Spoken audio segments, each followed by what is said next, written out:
10 charges amongst the 7 that the county assembly has proved beyond reasonable doubt. The incitement to tribal hatred has no place in a modern Kenya. And Mr. Speaker, those are things that we should not be massaging.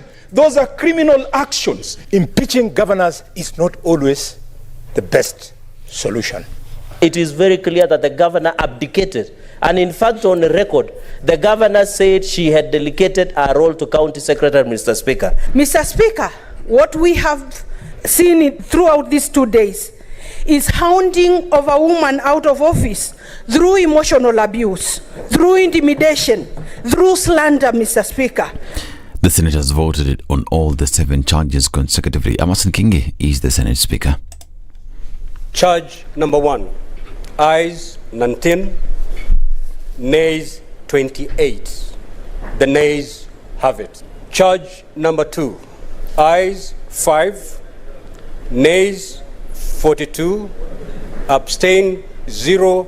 The nays have it. Charge number 6, the nays have it. Charge number 7, the nays have it.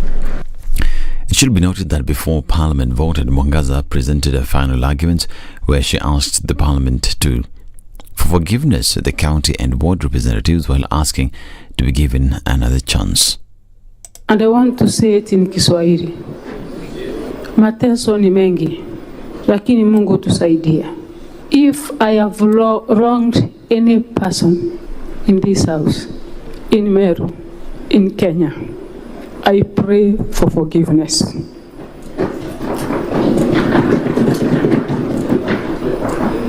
As a mother, a leader, it is my duty to unite Meru people. And I pray for more grace, that God will give me power to bring all the leaders together. Minister of Public Service Cabinet Secretary Moses Kuria defended his position to oppose the impeachment of Meru County Governor Kawira Mwangaza. In an interview on Citizen TV, Kuria said that he remains unconvinced by the arguments presented by the MCs for impeaching Governor Mwangaza. I believe that we need to set a threshold for what is impeachable or not impeachable. Because we are looking at people badly or having this attitude or that attitude. It's certainly a very bad thing, and I wouldn't encourage it, but I don't think really it is ground for impeachment. I don't think so. And I think this time has come where we need to define the bar on impeachment so that we know, what is impeachable and what is not impeachable. Nobody has persuaded me in my personal capacity. Nobody has persuaded me that there is ground for impeaching Governor Kawira Mwangaza.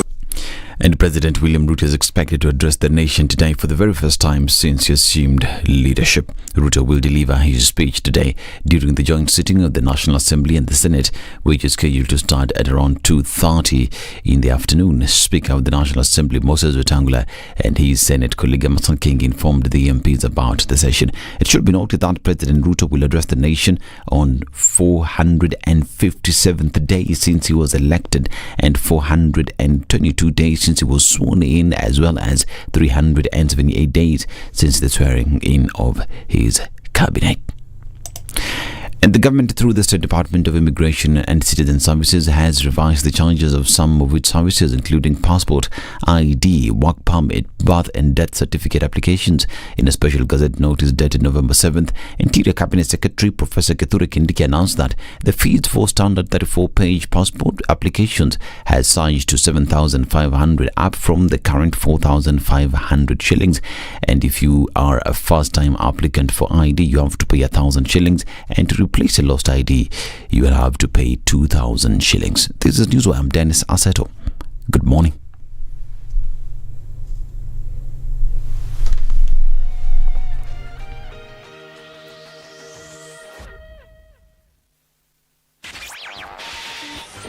This is the Modern Vibes on Vibes Radio.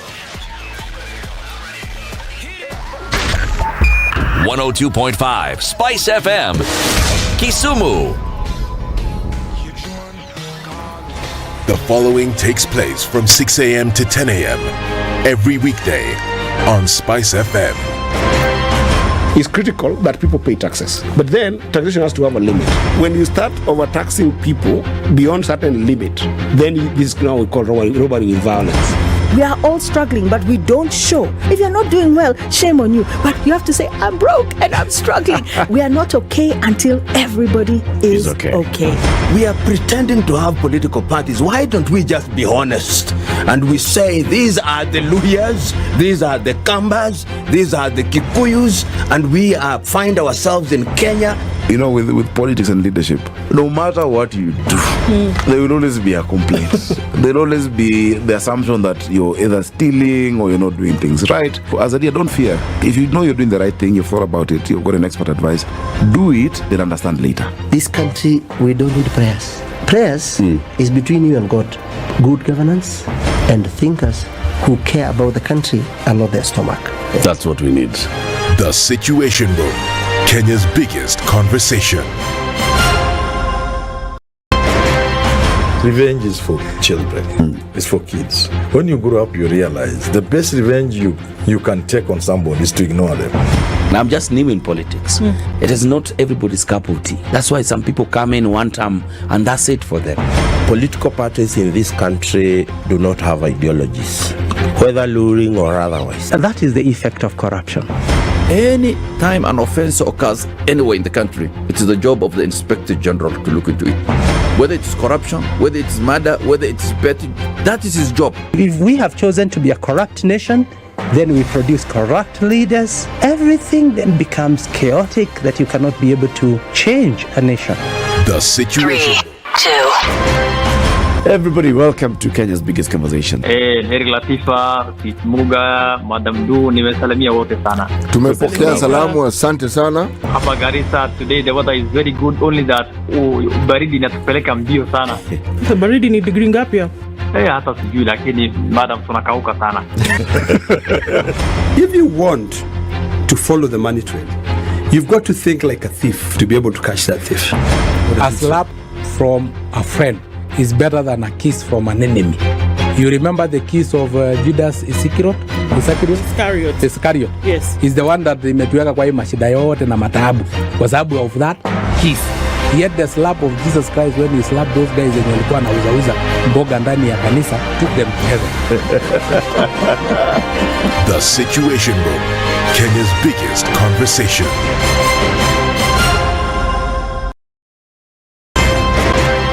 If you go out of this country and come back the same person, then you have a problem. Buy land, 1 million.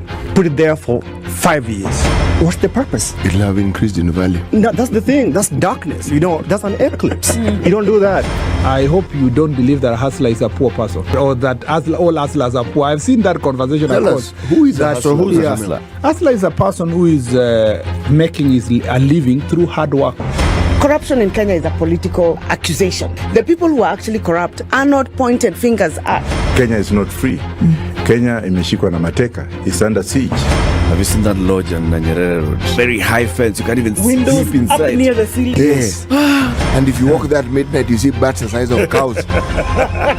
And when it rains, it doesn't rain on that building. Yes. When you're at All Saints and it's raining, it doesn't rain on that building. The things people will believe. The Situation Room, Kenya's biggest conversation. Good morning, and it's Thursday. No rain this morning. It doesn't look like it will happen, at least not for now. But who knows when things will change. Some movement coming in on the Thika Superhighway, and a little bit here and there coming out of Westlands. But I think we'll be all right. Still early for us to see what the traffic situation will look like today. But I think we'll be fine, at least for now. We want to keep an eye on things and see how Thursday pans out. Let's talk on Spice FM, KE on X.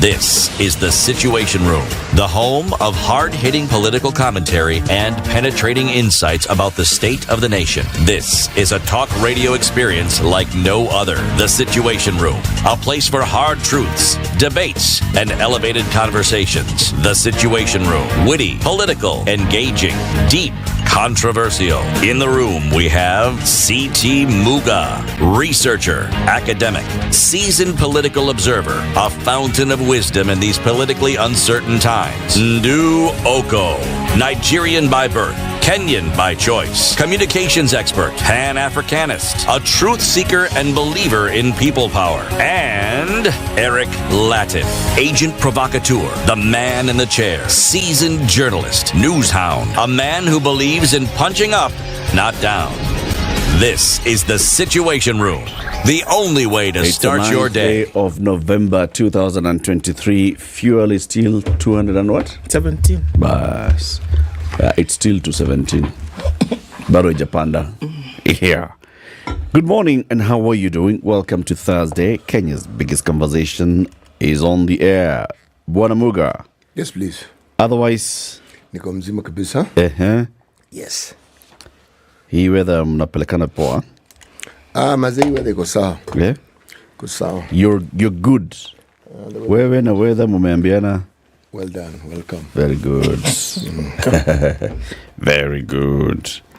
Yesterday it rained during the day, bwana. Where? Giza iliingia saa 7. Oceans and rivers on the earth.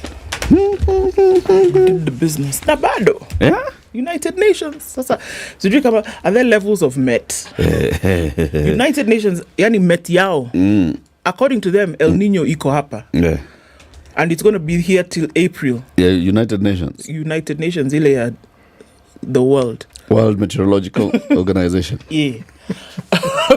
Wamesema aje? El Nino is here. So if you're thinking, then their local representative, one Charles Muga, has been telling you that it's here. Now they've said, you guys have said what? I've said that it's here till April 2024. But you know something? Yeah. Sometimes it's very easy to take something out of context. The president was preferring an opinion that perhaps, given that it does not rain and we thought it would rain, it may be. Yes, not that it is. It may be that El Nino has actually gone somewhere else. Oh, he said, but who is God? Yes. Haitakuja huku. Hapa. Imepungua. See, if you contextualize it, God has to come into it. But he must. Yes, because who is he? Who is God? Mungu na yeye nani? City.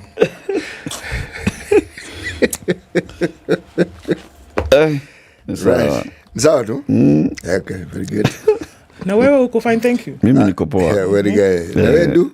Mimi niko fine, thank you. Nilikuwa nasikia baridi kidogo asubuhi. Lakini umekunywa chai? Nimekunywa kahawa. Umekunywa kahawa? Naona kama sasa white milk. Vitu zina umeweka dairy up. best. Vitu zina line up. Very good. Ikifika saa 2 hivi kunywa chai sasa. Okay. Sawa. Chai. Chai kweli. Dairy best. Oh, yeah, okay, sawa. Yeah. Sawa. Hiyo ndio lazima nikoroge. Very good. Everybody welcome. Let me tell you what we'll be discussing today. It's Thursday, so we'll have a Justice Thursday conversation. And around today, we want to talk about importance of land rights and tenure rights in land restoration programs. We'll be joined by the country program manager for TMG Research Benin, Kader Baba, and Washe Kazungu, who's a research associate for land governance. They'll be joining us at 7 a.m. for this conversation. At 8 o'clock, huyu weatherman atakuja kutuambia Mungu ni nani. Yeye mwenyewe. He will be here. The director of the Kenya Meteorological Department, Dr. David Gekungu, joins us at 8 o'clock. El Nino or heavy rains. What is happening? Is the El Nino here? You know, everybody who's now talking about El Nino, in fact, Kenya Met is following them up with, this is what we told you in September. Musituuleza maswali. We're still there. Sisi tulisema El Nino. Kama mliongea mambo ya Mungu, sisi ni sawa, lakini hakutuambia. And then at 9, Kawera Mwangaza did what? Survived. This story of impeachment and all impeachments, this impeachment, the other. We'll be talking to the Member of Parliament for Suba North constituency, Millie Odhiambo Mabona. She joins us at 9 o'clock. Yeah. Tuongee mambo ya hii mambo yote. Hoi mpuru wa bodi.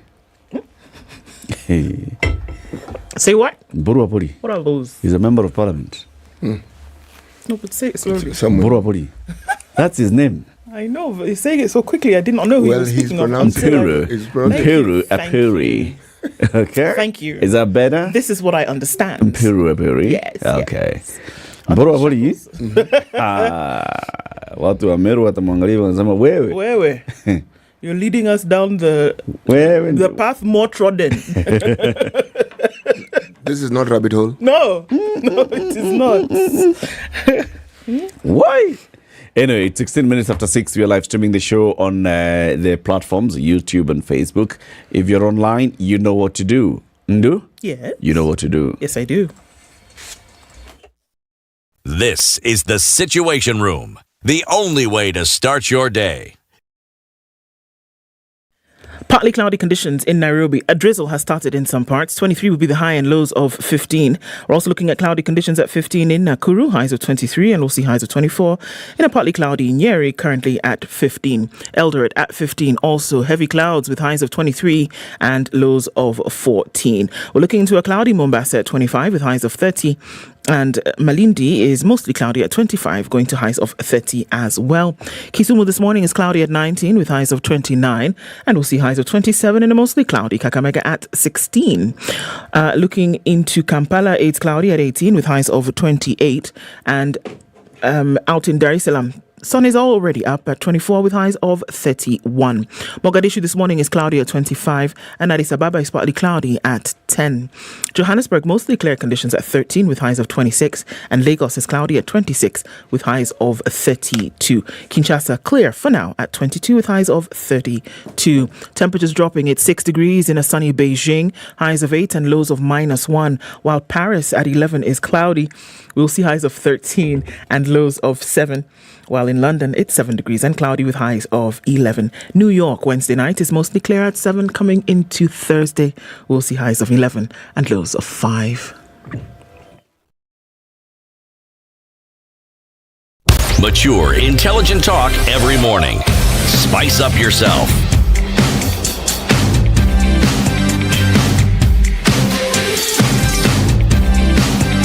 Mornings done right. 94.4 Spice FM, Nairobi. Good morning. It's what everybody's saying. Agri Momanye says, good morning, my beloved country, Kenya. Where is the country headed? It's a good question. Don Sabo says, hi, the great trio. It is Thursday. Yes, it is. It is a TBT, Throwback Thursday. In Malawi, every year we say Chaka Chili, Chonse. Sasa. Don. But now, Chonse is what now? Chaka Chonse is chili. Every year. Chili ya pilipili. Every year. Is Chaka? Yani kila mwaka. Chaka Chonse. Chaka Chili Chonse. City, umeomba useme Chili Chonse. Chili Chonse. Thank you very much. Chili Chonse means every. Because we know Chaka is here. Yeah. Ni every. Chili Chonse is every. I done. Are you sure? Okay. I hope City represented us well at the meeting. City, did you do like that? Yes, I was in attendance. Very good. Francis Wangoi says, good morning. I thought we were migrating to the Maisha number, the new changes. Just relax. Why are you hurrying us? What's what happened? Brian Ochen is asking the same question I am and saying, what language is that, Don Sabwa? Tell us. George Okoh says he's tuned in this morning from Miami in Florida. Toti Bishop says, by the time the government leaves office, we'll have billionaire civil servants. Kesho naenda kuregister death certificate yangu because naona by the time ukufe, imefika 1 million. Seriously. He's going to register for his death certificate tomorrow before it gets more expensive. Brian says, good morning, everybody. Owen Bosire says, tuned in from New York. Please, let City specifically comment about yesterday's impeachment. Great show. Meskia City. Azaria says, good morning, my countrymen and women. Why that envy drives politicians? A life-touching woman brought down by political goons. Shame to Meru MPs. And the deputy senate leader. Give women a chance to change lives. Ooh, it has become a gender conversation. Yeah, it always was. Dismas Omboya says, good morning, friends. Our society is generally patriarchal, but the sooner some communities accept that we are not in yesteryears, the better. Women can also lead, and please let them lead. Nisawa. One Mike says, good morning and greetings from Baltimore in Maryland. You people of the Situation Room. Us people are fine. we people. Yes. Sasa, yes, today is the 9th, not the 11th. We'll fix that. Robert Mwova. Yes, we get that. We'll fix it. We've gone 2 days ahead. Today's actually the 9th. Good morning from Kaiti. Where's that? From? Kaiti, I guess. Richard Muga says good morning. Joel Odondi says good morning from Kansas City. Always great to end my day. Yes, that's true. You're ending your day, aren't you? Tuning from Utawala is locked, is where Chris Adede is. Robert Mbogo is tuning from Mombasa and says good morning. It was an interesting night. It was with Kawera Mwangaza surviving her impeachment. Yes. Keith is tuned in from Maputo. Maputo is the capital of Mozambique. Well done. Msumbiji. Francis Kivindu says good morning, the best trio on radio. Vile hii hustler government inatupeleka. We shall all understand why Mercy Tarus asked Mandago if he knows the price of antidepressants. Oi. Jack Awere says good morning, countrymen and women. Where do we line up to get our blood taxed as well? I hear it is raining. Can the government start taxing us for the rains? I mean, while you're doing one, you might as well do the other. Good morning, guys. Tuning from Mombasa. Dave is also online today. Jennifer Atenyi says, good morning, my people. Nawapenda sana. Tunakupenda pia. You make me recheck my calendar. Why? You're taking everything we say at face value. Good morning from Meru. You guys, how are you doing in Meru, Josegi? Do what he said. The 4th impeachment motion loading in the next 3 months, he says. Life continues. It's coming back. Indeed. Mashari Anjero says, good morning, Spice Team. CT Muga, Ndu, Eric, you guys are my sunshine. Oh, yeah.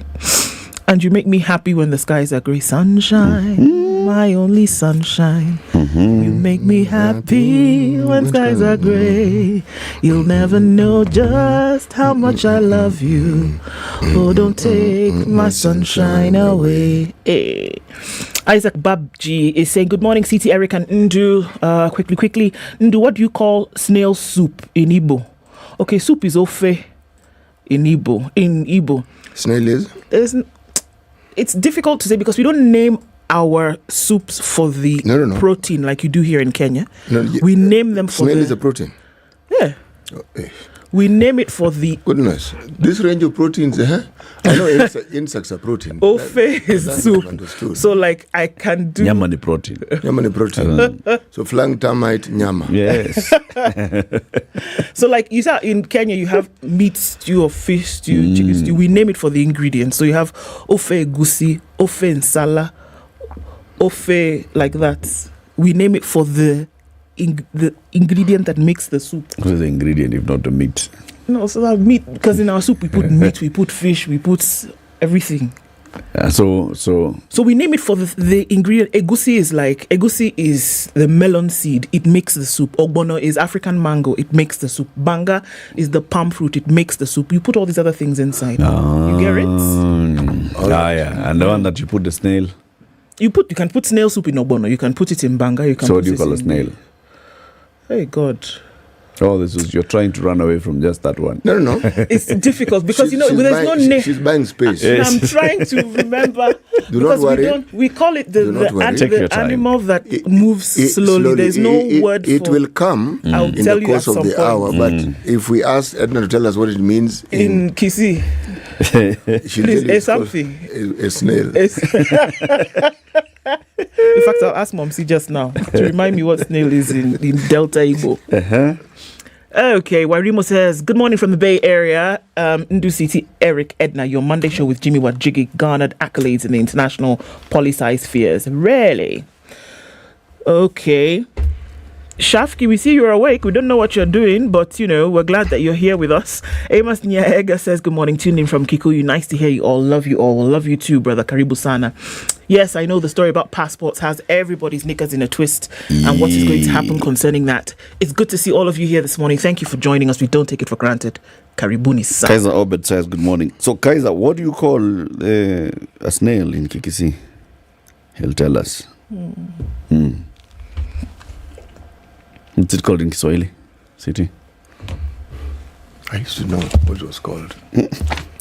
Even in our language, honestly, there's no name for snail. But I'm not certain anymore. You will remember it. Yes. Utakumbuka. I'm trying to think of what is called in Luo. And I can't remember what is called in Luo, but I do remember what a millipede is called. What's a millipede called? Gudu. Gudu. And what's a centipede called? Gudu.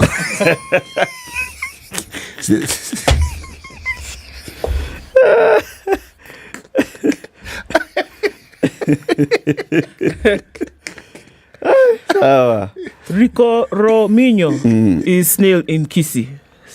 Rico what? Rico Romino. You need to ask what it means. Rico Romino. Ednah may stamp. Probably, yes. Probably describing what it does. Yeah, even in our language, edu something. It just sounds slimy. Rico It Romino. moves the thing that the body does. Whoa.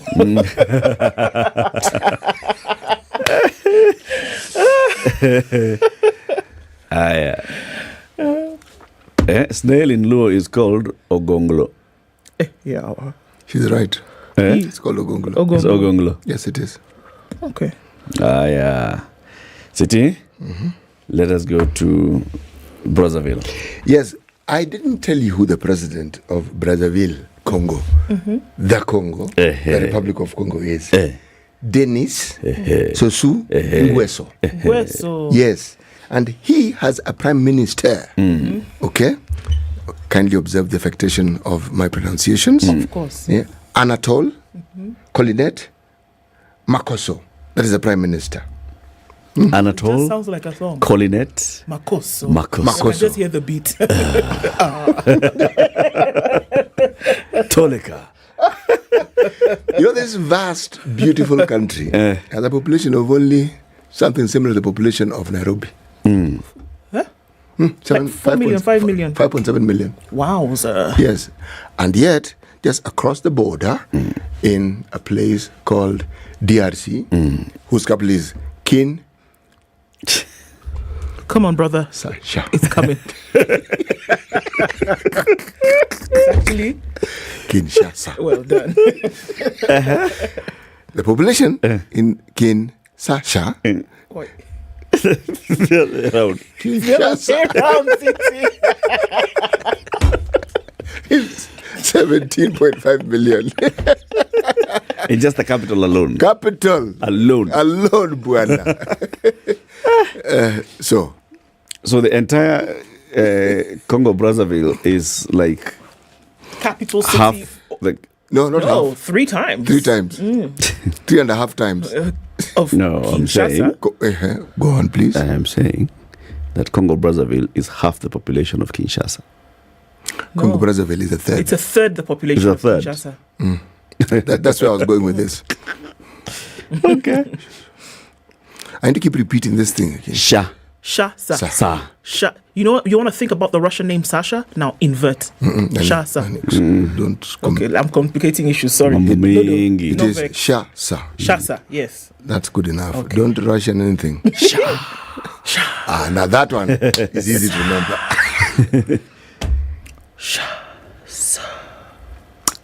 The proverb. Or do we have some other leader? Is there a vice president in this country? No. You want one? So we have a president and a prime minister. See, it's enough. Okay. If you want, we can come up with a name even now. We have a town called Nairobi. Okay? It's a county also. We have governor. See, governor is enough. He has deputy governor. See, it's enough. Yeah, it's okay. And then they have upper house, lower house, meaning they have a Senate and National Assembly like us. It's bicameral. So, yes, it is. So, to them, they are good.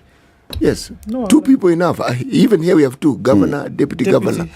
Done. Finished. Though only at county level you only have house. It's neither up or down. It's just house. Right. The proverb. 2 birds disputed about a colonel. Si colonel ya jeshi. It's Kernel. Okay. Colonel. When a third swooped down and carried it off. I love it. 2 birds were debating about a kernel when a third swooped down and carried it off. Yes. Yeah. Are you eating or not? I know you keep debating. I'm seriously hungry here. I'm going to eat I don't it. have time to but waste. you guys, meanwhile, carry Keep on. arguing. Carry on with the debate. Hey, sawa. Okay. Let's do the traffic and then we shall do like that. Sindio? And City, your homework still stands. The homework for? For the snail in Kiswahili. Oh, that I will do. Yeah. And I was wondering, Two fingers up now shows it will be done. It will be done. It's a word that you will just be like, how could I forget this one? Oh, you know it? Of course. 29 minutes to 7. This is the Situation Room, the only way to start your day.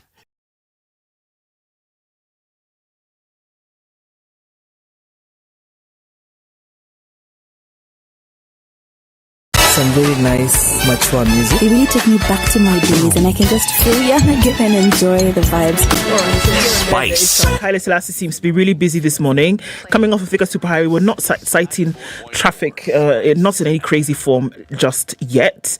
Coming in from United Nations Avenue, there's already some movement here coming through into the city. So we'll see that probably getting a little bit crazier as we get closer into the morning towards traffic hour. But I think now you're able to traverse, get where you're going without too much of a hold up. We're here for it. See how this opens up later. You can talk to us in the meantime on Spice FM KE on X.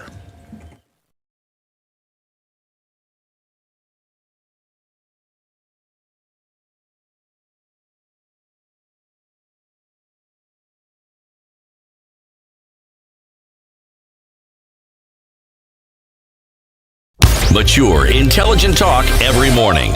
Spice up yourself.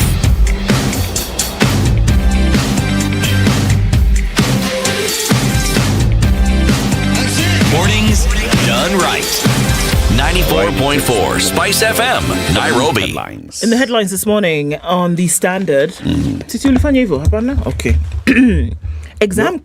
It's very strange. The guy. The guy is. It's very strange. Yeah. Yes. That is what happened. I think it's the rain. It must be. Blame it on the rain. Okay. Exam queries as top teacher thrown out.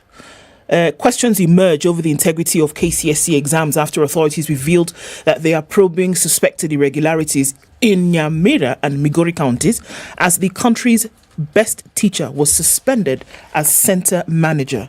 Why, you may ask? The mean score for the Nyambaria High School in 2022 Kenya Certificate of Secondary Education examination, an improvement from the previous 9.31, making it the top school in the country. Charles Onyari, who is the school's principal, was feted, but it seems like he's the one who's been told, excuse me, come and sit down first as we see what's going on. State of the Nation, familiarly known to journalists as the SOTN, is going to be delivered by the president today at about 2 p.m. But, you know, it could be today. Just take it as today. And the questions are, what should be in the president's address? Unlike National Day speeches, the State of the Nation address is an accountability statement on our security, national values and obligations. So let's look at that. Data reveals minors' grave mistakes. Minors, in terms of yet to reach adulthood, not minors who are looking for gold. Ati? What's the difference? Ati minors versus minors? Not minors. Minor with an O. Minor with an E. Minus. Okay. Not minus or plus. City, stop looking at me. Of course, this paper. The headline again? Data reveals minors' grave mistakes. Alrighty. Okay, so I know you want to know about that.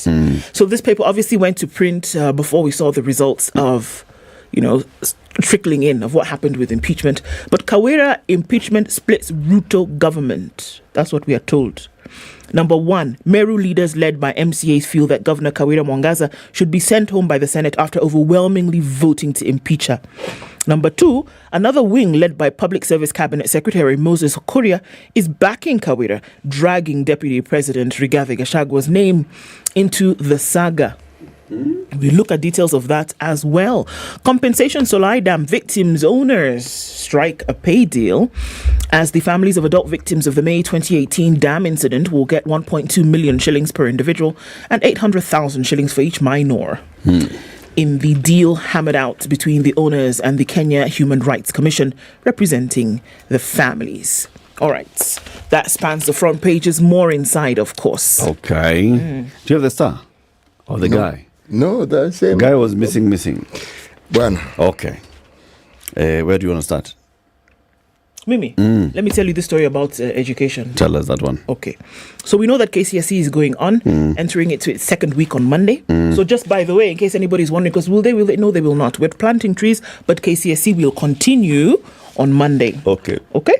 Now, let's look at this story. And the question is, what happened? Top head teacher suspended over allegations of exam irregularities. This is as detectives said they had unearthed irregularities in the administration of tests in Nyamira County. Education Cabinet Secretary Ezekiel Mashogu yesterday confirmed his suspension. This is Charles Onyari as the school center manager, claiming that the ministry will not condone nonsense. If you do bad things, we do not tolerate nonsense, said Mashogu. It's not me saying it's Mashogu. A senior education official in the region alleged that the suspension was due to claims of suspicious activities that threatened the integrity of the exams at the center. According to the official, I can only confirm to you that it is true. He has been suspended as a center manager. I cannot give you further details, but it borders on exam irregularities. It also emerged that a sub-county director in Nyamira was also suspended in the web that detectives said they had unearthed. Security officers said some of the cases in the region involve center managers, while others directly affect candidates. So, we cannot tell you exactly what they did. We cannot tell you who else was involved. But it was nonsense. But it was nonsense, and we are not going to tolerate it. So you go home. But it is equals to exam irregularities. And there were some 2 students involved. Yes. So as they continue with their investigations, what they're basically telling you is that it will not be tolerated. And then Nyamira County Commissioner Onesimus Kiatha said that there were allegations of malpractice from various institutions that were being investigated. He said we should be cautious with the examinations because it is the life of the candidates. Any information we share to the public should be verified. Paul Makonge, who is the Nyamira County DCI, said they were investigating different cases at Gekomi Technical Secondary, Nyambaria Boys National School, and Sironga Girls. They said they've recorded statements from 2 candidates before we release them to continue with the rest of the exams. So they recorded their statements, but they said go back and continue writing as we find out what could be going on. But for you to know, the best teacher has been asked to... That these 2 students were found with some foreign materials. What would that be? And how would you get them in? What is foreign material? Is it a gadget? Is it... Because you know the things you're allowed to take into the examination hall, they're separate, isn't it? If it's a math set that you have, it's the clear one. There's only certain types of pencils that you can have, certain kind, and then you're frisked at the door getting into the exam center. So did you have papers? Was it a phone? And if it is 2 students who were then nabbed, it's 2 out of how many? So what's the connection between that and the center manager who's the principal of the school? No, there's no connection. It's just in addition to this happening, there was also this, from what I can tell here, because I don't see how the 2 are linked. And you also note that we're not being given details as to what center manager allegedly did. It's just all being chalked up to exam irregularities, which we don't like. We don't like irregularity. So, and it's nonsense. So. There's also a case also in Migori where 14 teachers were arrested over malpractice in the ongoing KCSE. 5 teachers, a center manager, and invigilators of St. Mary's Mabera High School in Kuria West Sub-County had their phones confiscated as police probed their alleged involvement in exam irregularities. Confirming the arrest, Kuria West Sub-County Police Commander Ruben Bett said phones were suspected to be containing exam marking sheets. The arrest was made when the candidates at the school were continuing with their exams. Hey! I don't understand. 14 teachers. So how did these teachers get the marking sheet anyway if it's found to be a marking sheet? Yeah. In the first place, you know? Hey, it's a big one, this one. What I find strange is the numbers. Because for this number of teachers to be involved, it means the people for whom they were fronting and trying to provide an exam solution are many. Yep. And this cannot happen without the collusion of parents. Yep. Because it is not the students. Students are students. They're children. They're being looked after. And all these things have money involved. Now, as long as there's money involved, what we're saying is that this is a practice. These numbers, this isn't a one-off. No. And it's well planned. Yes. Despite members of parliament spending an entire year claiming that they were probing exam malpractice. From the last examination results. Yeah. Here it is again. It's a bad one. Now, it's so bad because these students of Nyambari High School who scored A's and strong A's and B's last year, people will start questioning them. If they haven't already. You know, this isn't a new story. You recall there was a time when this was rampant. That was before the time when the immediate former Minister for Interior was given the education docket. When the most unusual thing happened with our exam results, there were more people who getting A's and B's than people getting D's and C's. Now, one may say nothing wrong with that, and I would agree there's nothing wrong with that. The only problem was when you then have to move to the next phase of your education, who then do you leave out? It's not that you should have a system that leaves people out. It's simply not a reality in terms of that representation. That you take everybody. No. Or that everybody will pass the exam and get an A. That's a bit difficult to believe. Likelihood? No. It is not an accurate representation of how people perform in exams. It's true. Yes. Which is why, because there's so many factors that affect the results of an exam. So many. It's you as an individual and what you're able to put down. It is your environment factors. There's so many things, which is why you even have the mean score being taken. That's why you have your, what's the fancy word that they use now for standardization? So many things come into play. Then you want to say that everybody at one place got the same mark. Not possible. Not possible. Even in schools where we accept and know that the students who join, say, Form 1 are students who performed very well. Yeah. At the end of those years, when the results are out, you do not get this sort of results.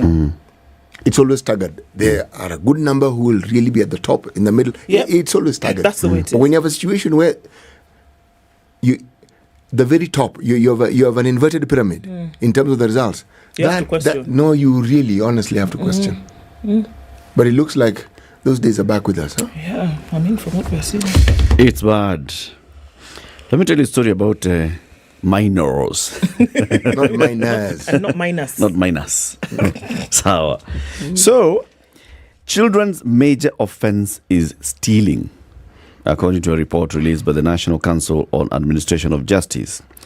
Save for 2 counties, that's Baringo and Bomet, the other 45 counties in the country had incidents of theft by a minor. There are counties that had minors booked for robbery with violence. Wow. The report, which was launched by the CJ, covers the 2022-2023 financial year.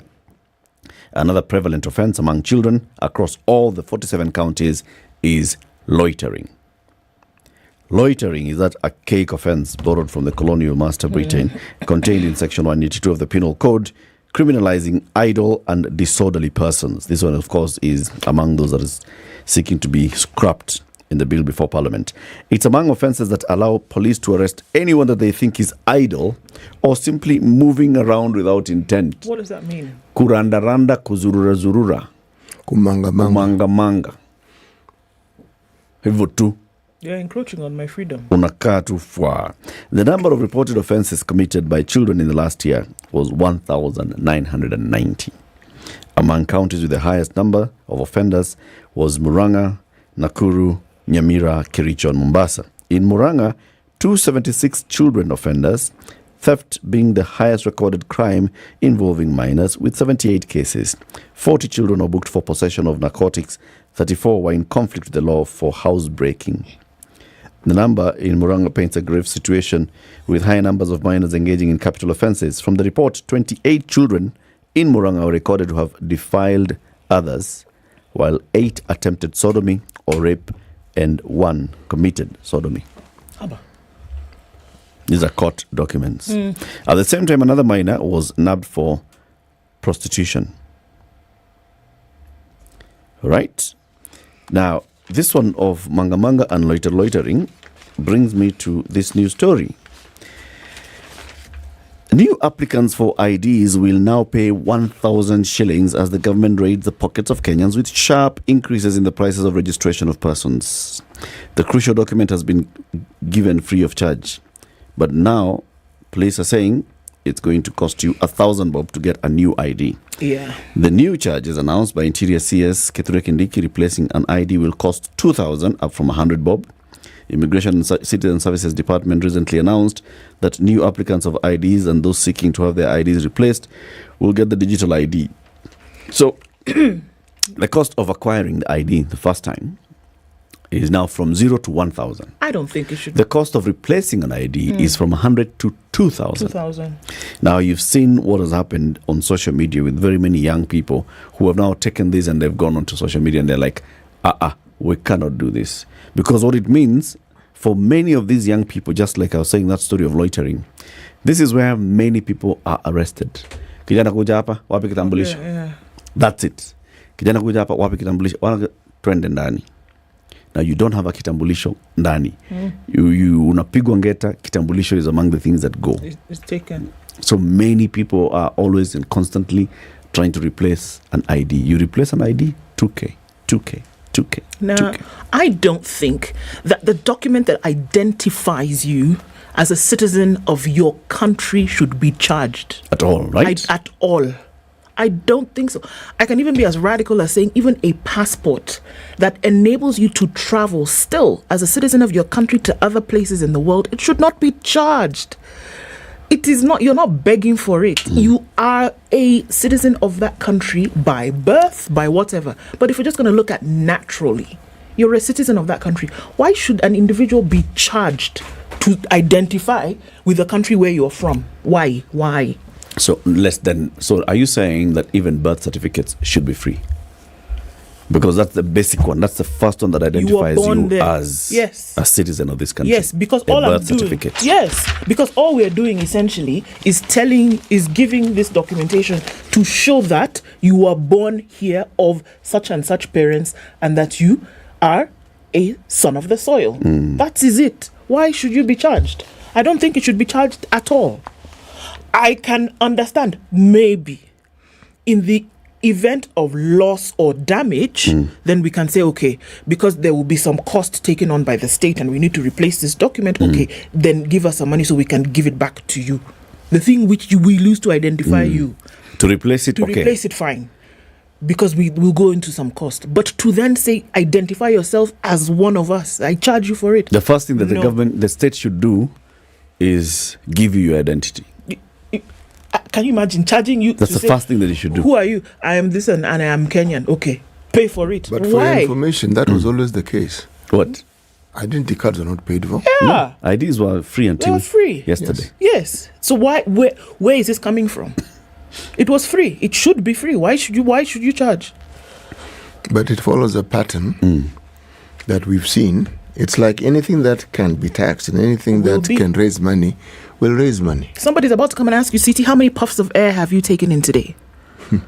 Let's multiply it by 0.36. And this is how much you owe on a monthly. I mean, come on. This thing that you're talking about, where young men, for example, young girls, are now finishing high school and they have to go from point A to point B. How much is it? Why? That you now want to tell, okay, identify yourself in order to access government services, in order to now access life, then for you to move on to the next stage.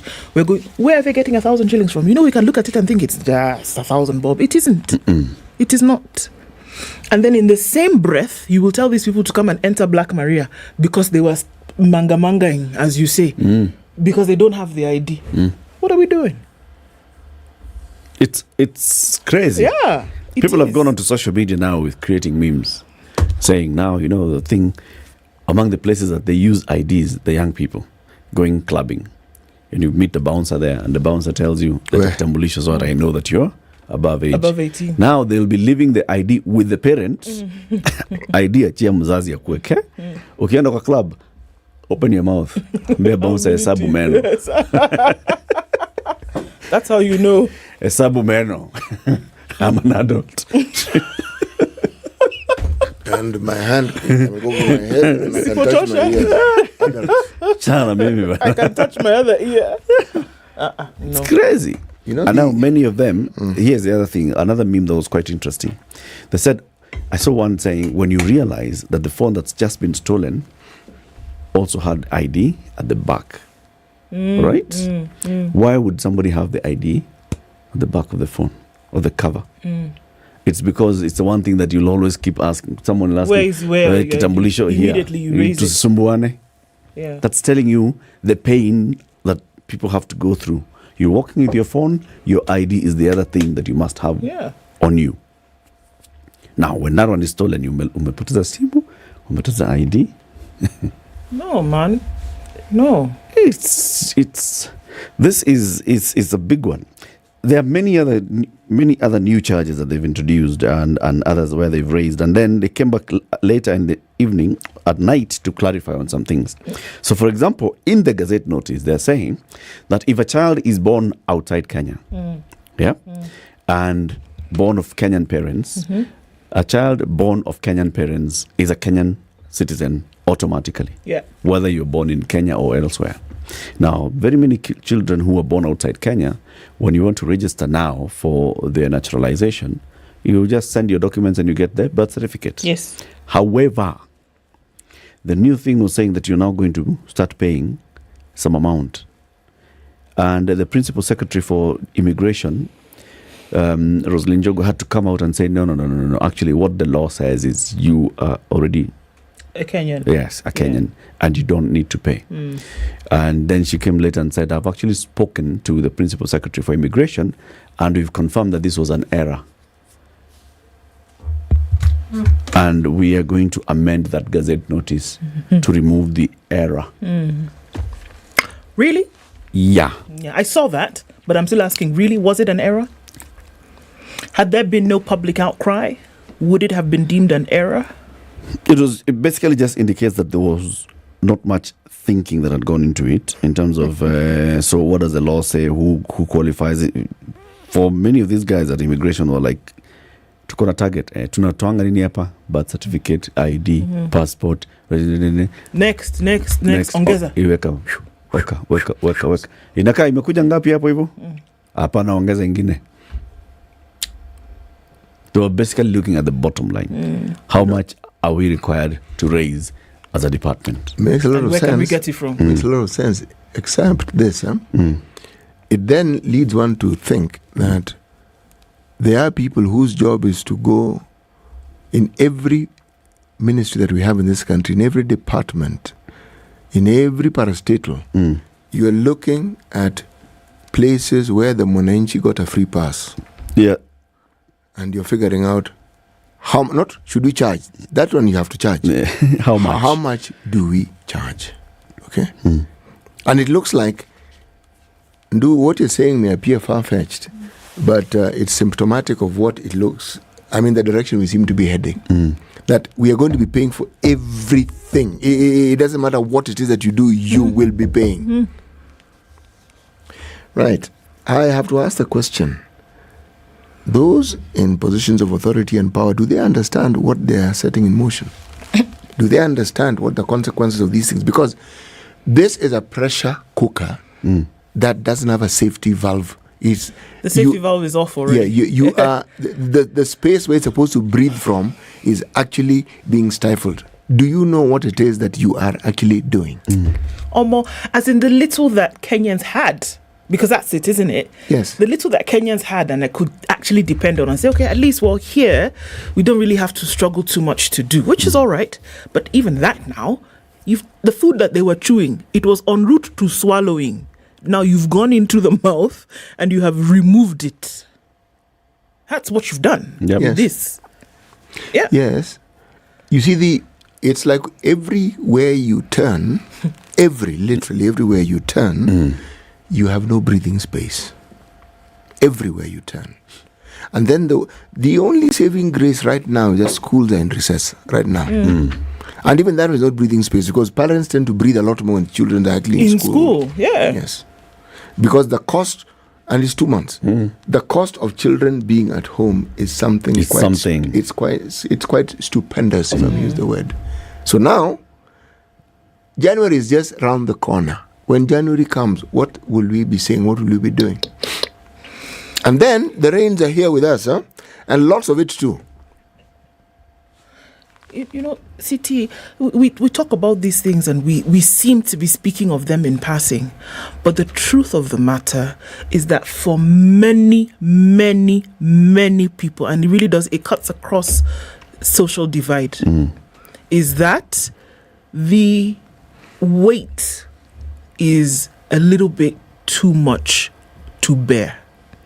And we keep adding things to it and adding things to it. And just when you thought that we were well into the water, you just keep something going. else comes. Yeah. Where? So we'll discuss Kavera Mwangaza later.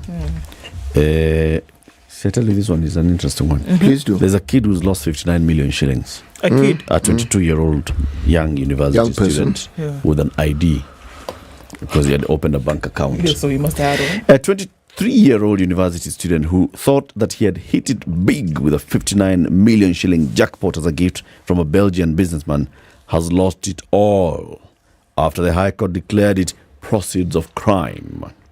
Justice Esther Maina ordered Timothy Waigwa Maina to forfeit to the government all the 59 million shillings received from Mark de Mezel for being proceeds of international crime and money laundering. So this young man became the second college student to lose money received from de Mezel over claims they are proceeds of crime and money laundering. In May, the High Court had ordered Felesta Nyamadera Njoroge to also forfeit 131 million shillings from the Belgian she had received as a gift to go on holiday and to take care of their future family. The suit filed by the Asset Recovery Agency claims Waigwa was among 5 beneficiaries who included Nyamadera Njoroge, Tebi Wamboko, Jane Wamboi and Sarah Wamboi Kamanda, who received tainted money from this guy totaling 650 million shillings. According to the ARA, the Belgian, who claims to be a cryptocurrency dealer, is a fraudster targeting young college students as conduits of money laundering and laundered from other countries. Waigwa, who is a final year student at Kirinyaga University, in his defense, said he met de Mezel in 2019. They had a short conversation. The guy said, "She'll become my personal assistant. I'll be paying you 50,000 shillings. He worked for the guy. And then in 2021, de Mezel, the boss, asked him, unataka kufanya biashara? I see you have ideas. Unataka kufanya biashara? Biashara gani? Here, 59 million shillings. And fungua biashara. Okay? The court has said, "Apana, no. First of all, we cannot really see, this man has not justified the source of the 600 plus million shillings that he claims to have given out. Which as man? gifts. The Belgian? The Belgian. He has not been able to... Yeah. He says he's a cryptocurrency See, trader. it came from his bank. He's a, you what? Did his bank complain about the money entering the account? No. So why are we complaining? Because government is above bank. I understand, but even there they have a government and they also have anti-money laundering laws. The money is like here. We are talking about the money here. Not if he has billions, who on the sour. This story, the cryptocurrency story, this 7 a.m. Time for the news.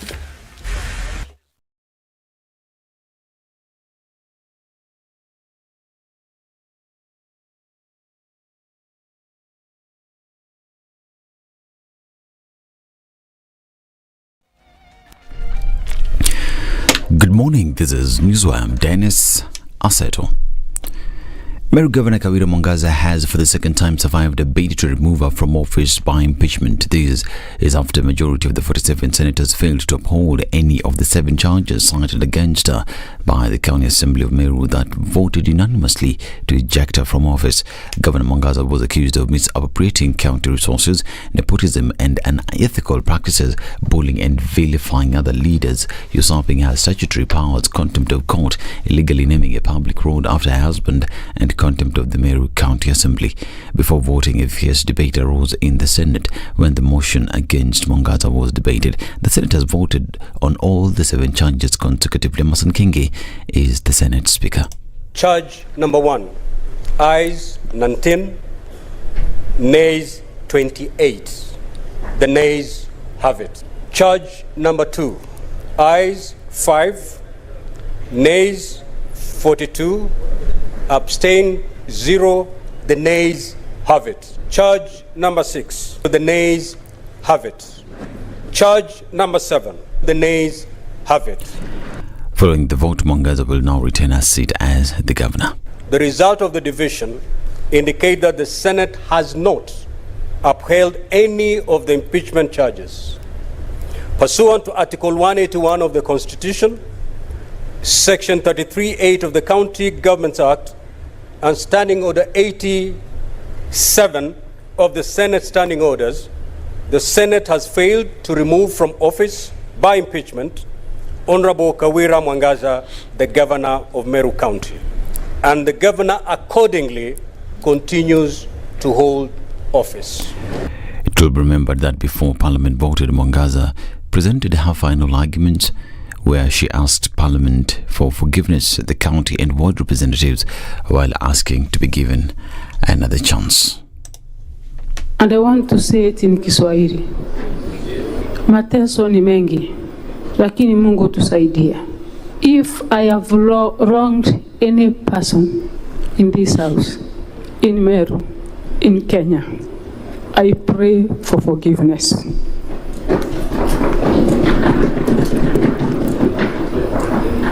As a mother, a leader, it is my duty to unite Meru people.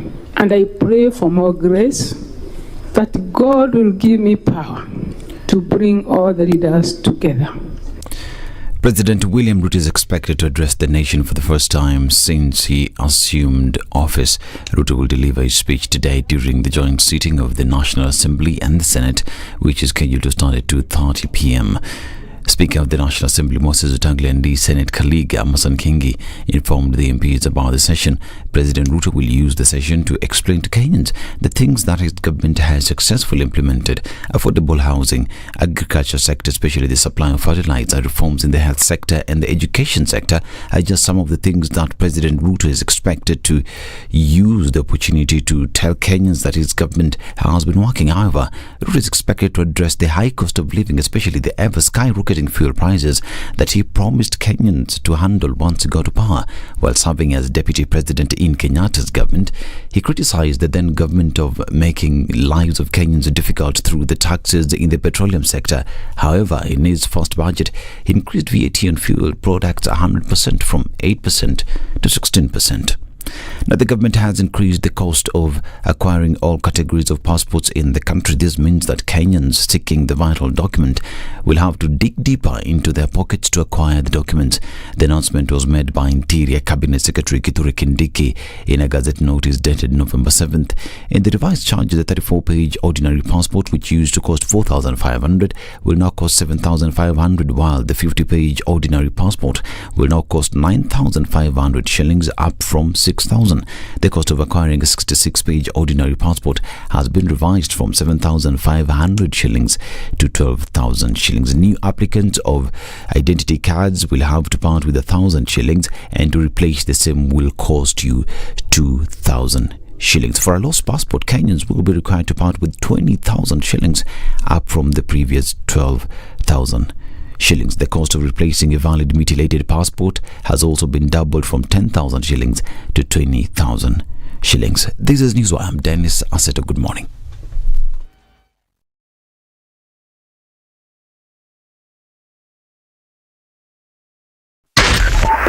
Spice FM, Nakuru. All right, a little bit of traffic on Lunga Lunga this morning coming into the junction.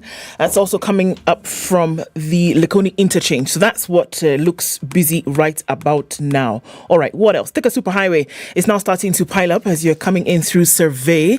And yes, Kitisuru, all of that, touching on Limuru Road. James Geshuru also starting to build as you come across Wayaki Way through the Red Hill Link Road. That looks like it's going to be busy as we're getting into traffic hour this morning. Folks are getting into it and looks like the weather will hold for a while before the rain starts this morning. Magadi Road is picking up with traffic touching on Langata Road, and then we also see a little bit here and there from the Southern Bypass with traffic. Not too bad, not for now. We're going to keep an eye on things. If you've left, good for you. If you haven't, might want to think about it now. Let's talk Spice FM KE on X.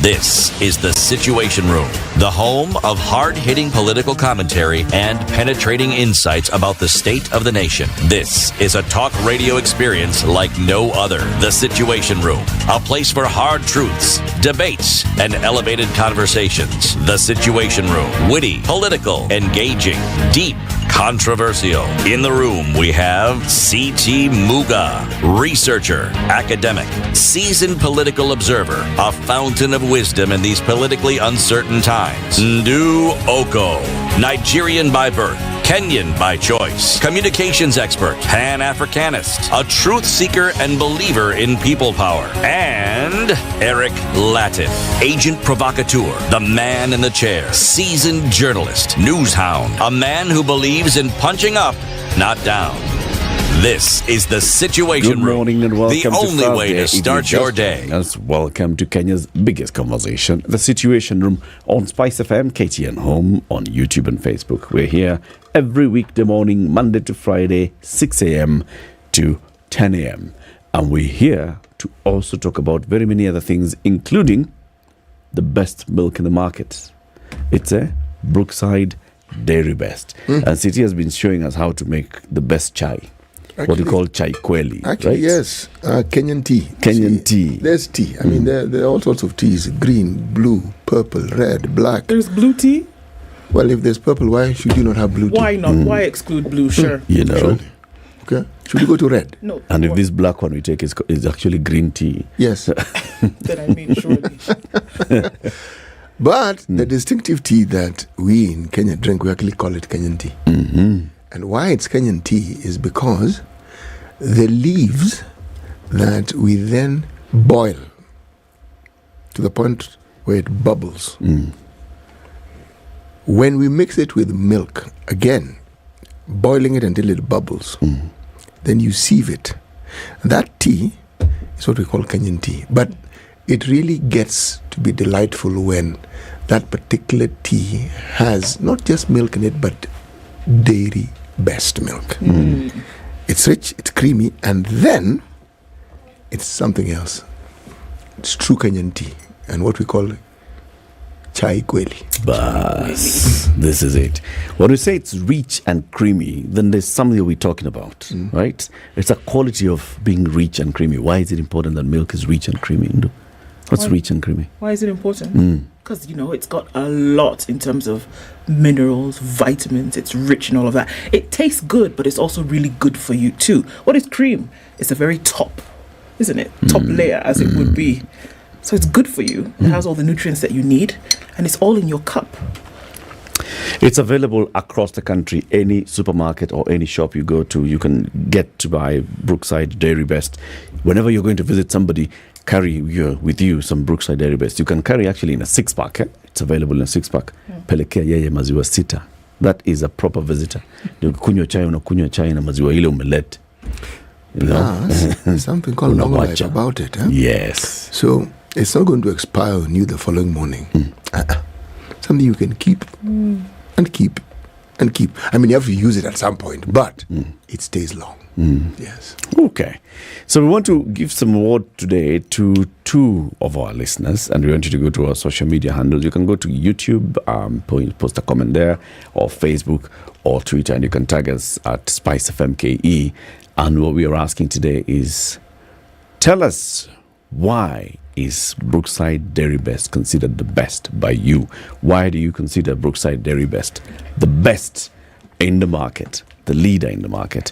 Our social media person, Amlioto, is going to pick two winners today. Okay? So let's get into our Thursday conversation. It's Justice Thursdays, and we want to talk about importance of land rights and tenure rights in land restoration programs.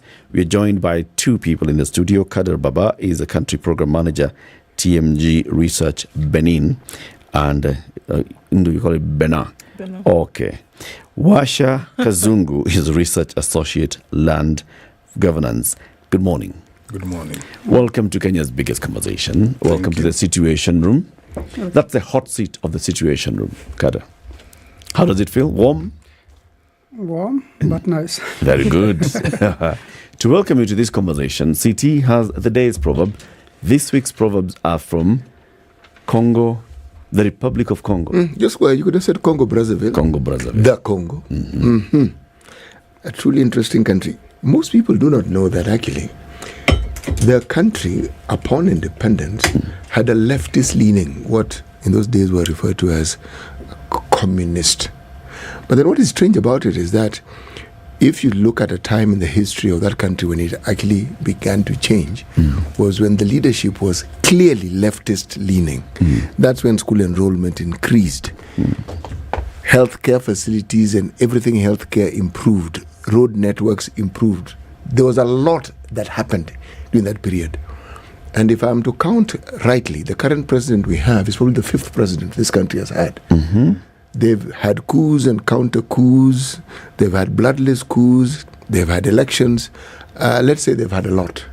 But it's also a very rich country. That's the other thing. So the interest in the country is probably as great as the people of the country are. Enough said. Now the proverb. Two birds disputed about a kennel. Now, kennel, K-E-R-E-N-E-L, not colonel as in a rank in the military. Kennel for dogs. Yes, that one, where the house for dogs. Okay, no, not that one. When a third swooped down and carried it off. Two birds disputed over a kennel. A kennel. Yes. And what is that kennel? You told us what it's not. So what is it? Take your pick. Anything. Corn, maize. Anything. Okay, let's call it for purpose of our discussion, bitings. Bitings. Yes. Canapes. So, while they were still having this to and fro, third one came. Another one came and swooped. That's it. End of that story. You guys keep debating. Disputed over food. And another one came and swooped it away. Yes. What's your interpretation of this, Wash? Well, I think even related to the conversation we might have, I would interpret it this way. The two birds being the different actors in different issues, maybe for the sake of our conversation today, in environmental issues, two actors being the people and the governments, and the third bird being the external parties, so the people not in that country or the governments not in that country. Okay. People who would come and sweep away with whatever agenda that we are not agreeing on fast enough. That would be my interpretation. Nice one. That's a nice one. Kader, what's your interpretation of this? I think it can be contextualized, but I will say that it's a call for unity, because anytime you start fighting each other, you always have a third party that gain from the fight. To unite, lest it's taken over by somebody else. Let me say what we normally say. The beauty of preferring your opinion is that you cannot be wrong. It is your opinion. It's your opinion. And it's your interpretation. Bas. And it is right. It is okay. Bas. Yes. Introduce us to TMG Research, Kader. What is TMG Research? Okay, thanks. TMG Research is a Berlin-based think tank working on sustainability issues. And we have 4 main programs right now.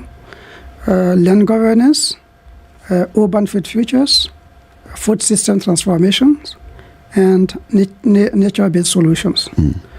So we are working in different countries with different partners based on the specific programs we are running.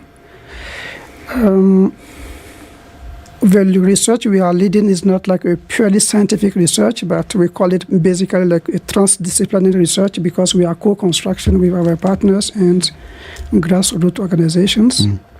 So that's a bit of TMG, and the main goal also trying to connect like the global level and the local level, building evidence from local and national level to inform global decision in the case of land governance, like UNCCD, land tenure decision. So if we break it down into just land governance, which we want to discuss today, right? Yes. So what do you do as TMG Research, and how would it impact our land governance in Kenya with our Kenyan laws and our Kenyan land ownership and tenure practices? You want to come in, Washe? Yes. I think because now for Kenya specifically, I may know just a bit more than Kadea, just a bit. But how it impacts our land governance, we have the land tenure decision specifically was a decision that was passed by parties to the United Nations Convention to Combat Desertification. This is purely an environmental convention, of course. But in 2019, the parties to the convention agreed that they should recognize land rights and tenure rights and apply the principles of responsible land governance, even as they implement actions to combat desertification and land degradation. Yes. So your question was on how it would affect. How does Kenya's it lands directly relate to our land rights and so on? So at the global level, you have these decisions being made by parties. Countries come together and agree. At the national level, we have the Ministry of Environment, in most cases, is the custodian of these agreements. And they now have an obligation, I would say, to implement the decisions that we agree on. And the level of implementation varies from one country to another.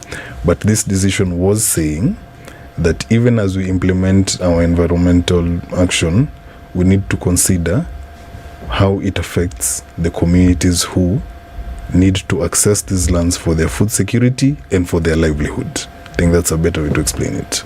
Yeah.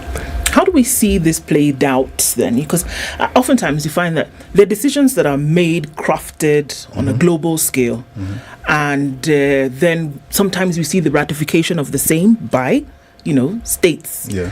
How then do these if we look at the nitty-gritty and how they actually play out for land governance in Kenya? Of course, we've seen over the last couple of weeks that things have gone awry in terms of who owns what or who really doesn't own the other. So how does it play out to say that, yes, if we have this governance structure on a global scale, how then does it come within country and then play out for governance here, taking into consideration that there are local laws, there is legislation by which Kenya is bound within the boundaries of the country? Maybe to answer that, I'll speak to a challenge that we, even in our work, we face a lot, and it's something my colleague Kadia will mention about the meeting we had. But one challenge is, you see, when you talk of land, you talk of land rights. Most times at the national level, you would assume this is, and even when Eric was asking his question about land, he's referring to things at the Ministry of Lands, right? But these obligations are held at the Ministry of Environment. And this now means at the national level, we often have a disconnect sometimes, because the people at lands view, if you ask them about this decision, they likely will say, I think this is an environmental issue. Which is right. But then at some point we have to connect them. And I think another challenge is most times the Ministry of Lands prioritize administration of the land, but not necessarily these other issues. But the environment guys now focus on Land use. Yes, land use, land management. Yeah.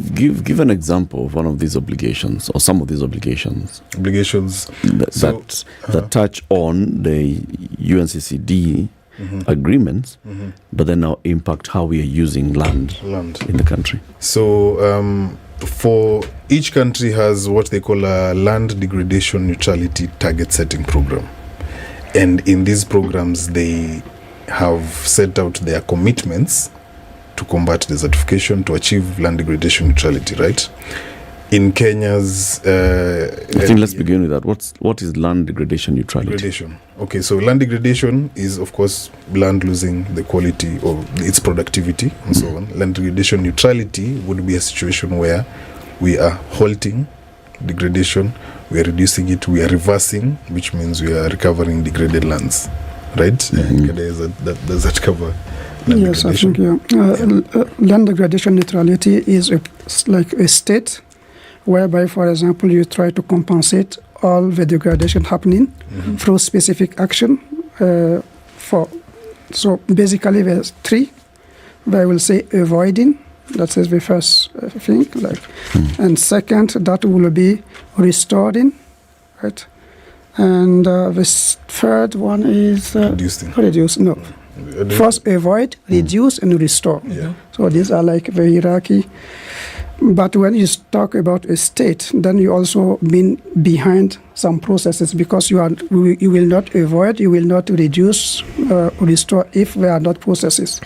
So the issue that we have is sometimes when government commit, for example, if you consider Kenyan land degradation neutrality target setting program, or Benin or Malawi, is usually bold numbers, like ambitious targets, like we will restore 1 million hectare. We are committing to restore 400,000 hectare per year, and they have like similar commitment not only under UNCCD but also for UNCBD, like biodiversity or climate.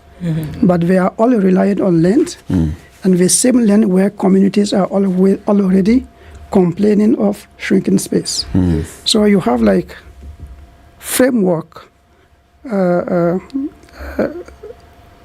Let's say at the international level, where organization providing some frames, but at the national level, states committing, but in the implementation, sometimes they forgot basic principles, and at the end,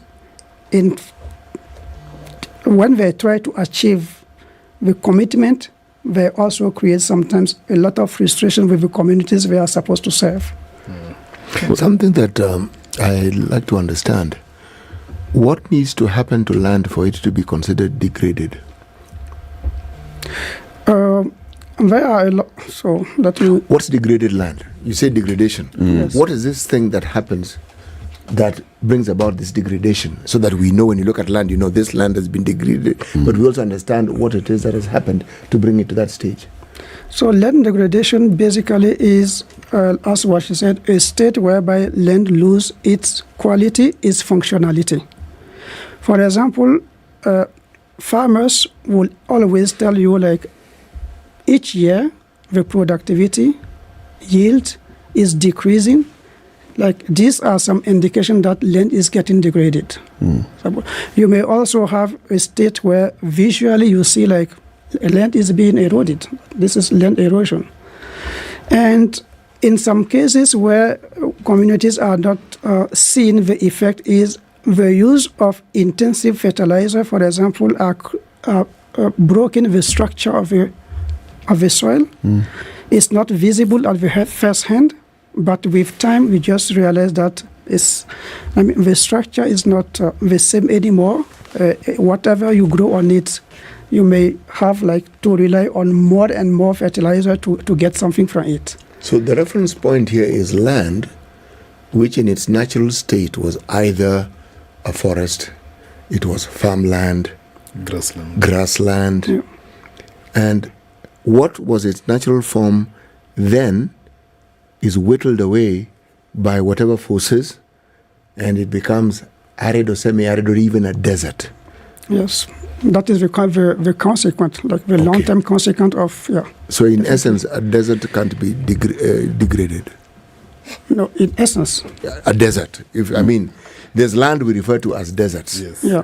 It's an optimal example of degraded land. Yes. It's already there. I think you've gone to where, yes. Yeah. Because optimal in the sense that you're asking the question, can the state of that land be changed? And actually it can, because we have countries like Israel that are predominantly desert, or semi-arid. Yes. And we have seen what it is they've been able to do with that land. So that is evidence that you can actually turn this around. But I think in Kadea, in his description, he mentioned reverse. That's the part, that bit, reversing degradation, which means working to recover what has already been degraded and getting it back to productivity or to a beneficial state. Yes. My inclination whenever we talk about restoration is prevention. Okay. No. Please go ahead. No, I just want to mention, like, a degraded land does not mean immediately something like stereotype.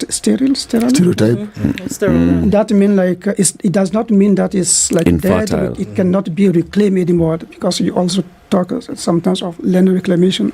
So even like land that you perceive as desert, with specific action it will come, but it has like huge cost. And this huge cost is usually it's not all countries that could invest in the desert, for example, and have some greens. So back to in the country like Kenya, where we have a vast majority of our land is arid and semi-arid, what are these commitments that we've made? What have we said? That we're going to convert our semi-arid lands into green lands? Yeah, we've not. I think we've committed 5.1 million hectares, and one of the 5.1 million hectares. Yes. To do what? To be put under forestry. Okay. Currently not forested. Is it 5.1 million new hectares of forests, or to yes, that's the target. So we have commitments under, and I should mention we have commitments under several agreements and such. We have the Bond Challenge, we have the AFR 100, and then we have these commitments under the LDN target setting program. All of these commitments, one of them is the one I mentioned on 5.1 million hectares.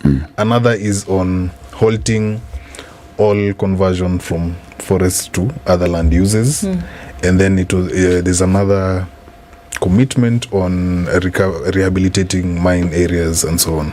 But I should mention, most countries, the priority has been on reforestation and protecting the existing forests. Okay. Because I was going to ask, this land, what you say, 5.1 million. 5.1 million hectares. Yes. What is it? Is it land that's laying fallow? What is happening with that land currently that we will now say, let's put it towards the purposes of? Actually, it's not even forestation. It's not reforestation. It's just forestation. That actually brings us to the one of the conversations that Kadea was leading to. That even as countries are making commitments, we are making commitments, but we're not acknowledging that the land is already being used for something. I don't think, as a Kenyan, I don't think there's any idle land. There's no idle land. Even what sometimes we perceive as idle land is pasture. It's pastoralist land, and there's an owner to the land. I've worked in Marsabit County, and I was reminded, any land you see, there's an owner to it. Do not assume that this is free land. So there's no free land anywhere. It's currently being used. If you want to convert any of these lands for conservation purposes, it means you're working on a land use. And land use change. And this land use change will obviously impact some communities. And now in Africa in particular, we need to also remember that these lands, the communities relying on these lands are relying on them for their livelihood. It's not just people doing commercial work, it's actually their household food security, their income, their livelihood. So we cannot then solve our environmental problems, but then create new problems for the people. So currently the land is not just laying there, that they're actually folks. And so that's maybe where the compensation that Kadea spoke of, is that where that comes in? Because if there's land and we say it's been earmarked for forestation, it is currently being used by people in the country. But if you're giving a commitment that we will forest our land, then why it will become so expensive is that you have to compensate communities, families, for land that they would use for, small-time agriculture, things like this, in order to contribute to the national index when it comes to making up for this land. Yes. Do the two balance out? Is that okay? That's the ideal situation, but in reality, it's not happening this way. So usually you have like state-owned land, you have communal land, maybe you have some private land. And when large restoration programs come, or mining or plantations, so commitment, because the power is with the state, the negotiation process that should go between the government and the population, like the communities living on those lands. Sometimes people talk about having like a free, prior and informed consent before having the land that communities are using. This is not respected. The negotiation process are not engaged with the communities. So it's just a power relationship position where state try to engage activities at the expense of local communities. And that is where we are saying it's really important. And this is not only TMG saying it. It's like one of even the second principle of land degradation neutrality, saying if we are engaging to restore land, it's also key to respect communities' land rights and ensure the restoration program is not conflicting with their livelihood needs. But usually we just forget some principle and we just go and say we in need forests. Set a target. We want trees. Let's take a break. And we just want to show statistics.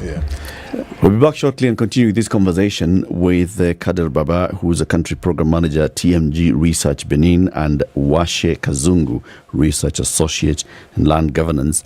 We are talking about importance of land rights and tenure rights in land restoration programs. At the same time, we are asking you to tell us why you like Brookside Dairy Best Milk. Sample some of those two comments. There's one by Evans Nyangano. What's Evans saying? He says Brookside Dairy is not just good in preparing sweet tea, but lasts long without storing in the fridge. I utilize 2 cartons totaling 24 pieces every week. So there you go. It tastes good, but you can also keep it around for longer. Very good. So that's one of them. Irene Aziz says... Irene says, a drop of Brookside Dairy is heavy. The flow is nicely thick with nutrients. It's natural. Nothing is removed. All natural goodness is intact. Very good points being made there. Rich and creamy and also long-lasting, and you can buy it in big boxes and cartons. So, Evan says, does 2 cartons a week? 24 pieces. 2 cartons every 2 weeks. Every 2 weeks? Yeah. Okay. 27 minutes to 8. We'll be back shortly. Let's hear from you why you consider Brookside Dairy, the Brookside Dairy Best, the best. This is the Situation Room, the only way to start your day. You tune into Kenya's biggest conversation. My name is Ramanyang.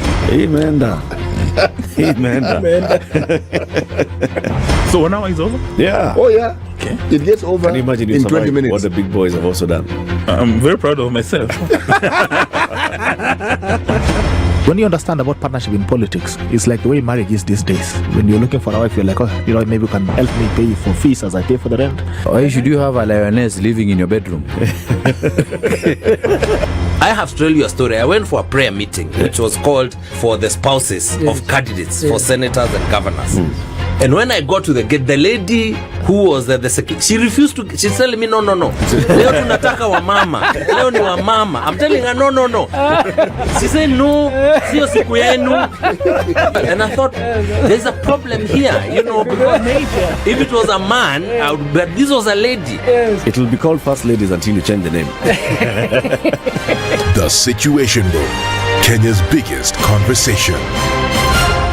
We love to share our cultures, and the one thing that unites us all, that celebrates precious moments, nurtures our Kenyan spirit,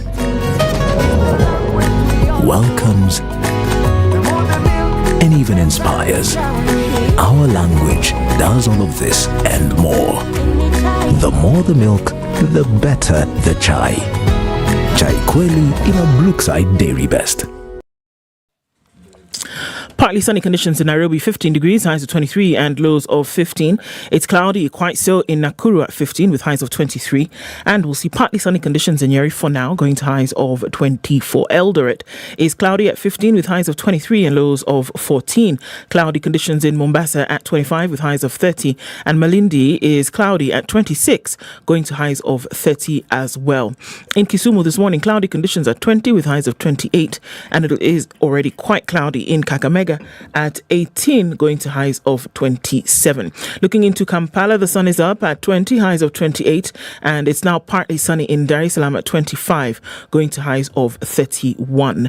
Mogadishu is cloudy at 26 with highs of 31, and Addis Ababa is sunny at 11, going to highs of 23. Johannesburg with sunny conditions at 13 and highs of 26, and it's mostly cloudy at 26 in Lagos with highs of 32. We'll also see the high as 32 in a clear Kinshasa at 22.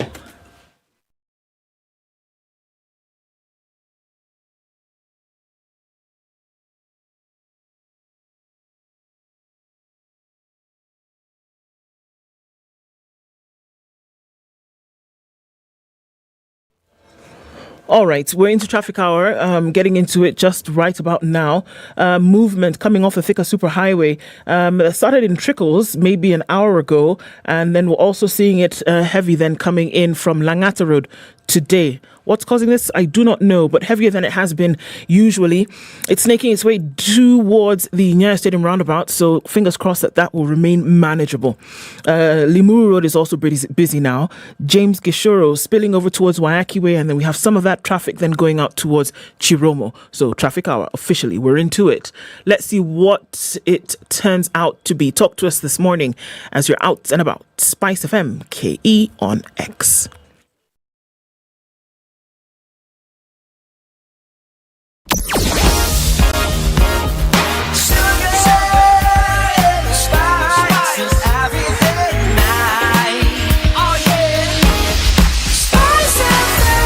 Spice up your life. Mature, intelligent talk every morning. Spice up yourself.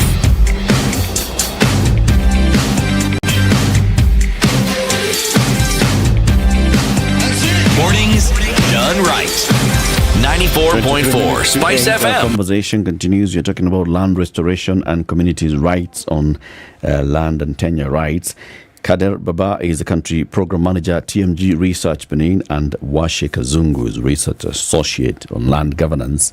We're talking about what commitments have been made by governments on land restoration, and then the importance of them going back and considering communities and their rights on using that land.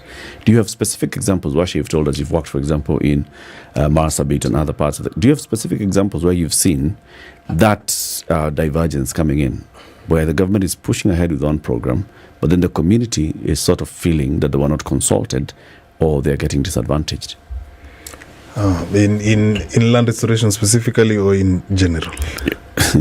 Well, I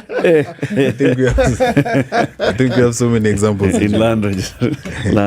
Only land. Let's focus on land. So for land restoration, how I would explain it is, for Kenya, the actual decision of the UNCCD talks about land rights and tenure rights. So when we talk of tenure rights, we're not referring necessarily about ownership of the land, but we are referring to access to use,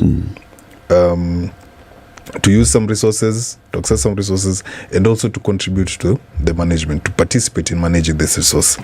For Kenya specifically, this is from the findings of our research. According to the laws, we're in a good place. There's some recognition of tenure rights because we have community forest associations and they have user groups which allow them to use resources. We have, through their community forest associations, again, there is some recognition and contribution to the management of each forest station at the local level.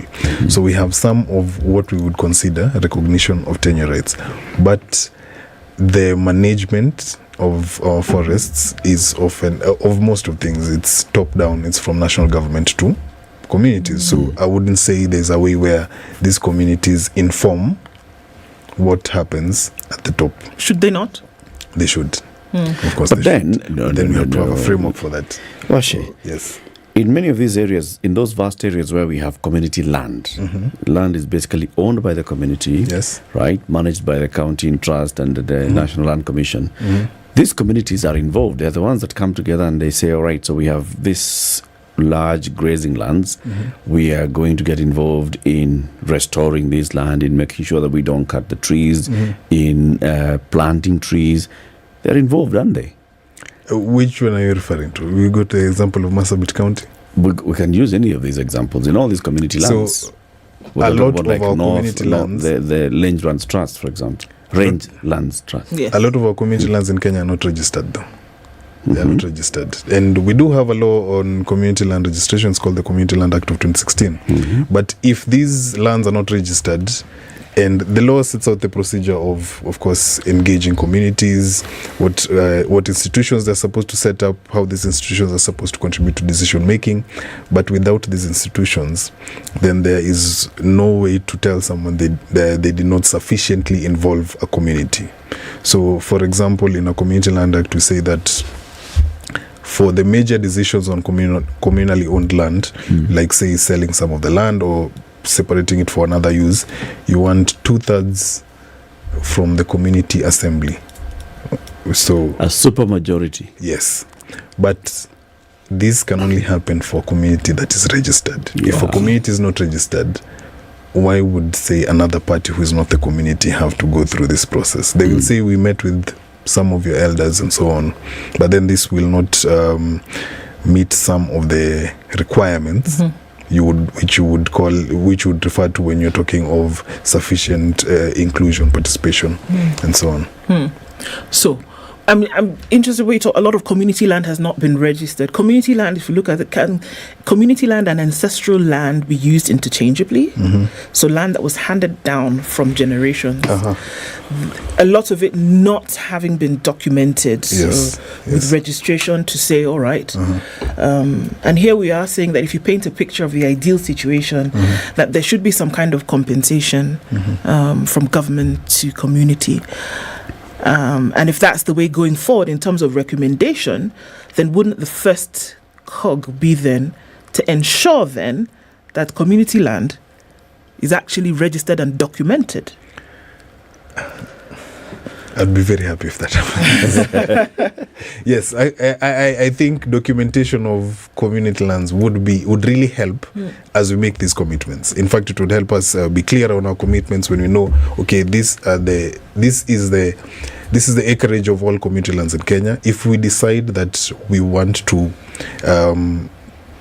meet our restoration targets by also engaging communities and having them do restoration on their lands, then this will be in a better position to make this decision. Yeah. Adele? Yes, I think it's also into a little bit on this question of formalization versus legitimate tenure rights, for example. So usually when we proceed with registration, then we are formalizing. But we also have a lot of countries where right now, if we want to stick on formalization, then you create a lot of restriction whereby communities have legitimate tenure right, but the rights are not formalized. If you take like a lot of pastoralists who are, as you said, like from customary background, they are on the land for generation and generations. And for example, one day or another, for wildlife protection or for forest purpose, a large part of this land is taken like without any negotiation. Documentation. So the legitimate rights are somehow violated, and this is the way, unfortunately, most of our protected areas have been constructed. So, and even today, in a lot of countries, including Benin or Madagascar, where I'm also working, you have adjacent communities who are denied some basic rights because we want to protect land the forest. I still remember one of women I met in Madagascar, who is telling me at the end, it's like the survival of Lemurian, like this kind of monkey which is Lemurian. Yeah. It seems like the life of Lemurians is worth than my life and the life of my children. So this kind of conflict, as much as we understand the need to protect biodiversity, doing it at the expense of communities who have been living around for generations and who have been, in fact, protecting also the forest and all those species their way is a bit problematic. In some areas where we have an ongoing matter that is yet to be settled, a community that has even gone all the way to the East African Court of Justice and said, look, we occupy this land, it's our ancestral land. The government has said, this is forest, get out. And you need to be compensated. So in such cases, what kind of conversation should be happening? Is it allowing such people to continue using and accessing and living within forests? Or is it identifying a separate piece of land and telling them, your new ancestral land from this day shall be this one? I will take one example. So, in Benin, for example, you have gazetted forests. And around the gazetted forest, you have a lot of communities living in. But those forests have what we call a participatory forest management plan.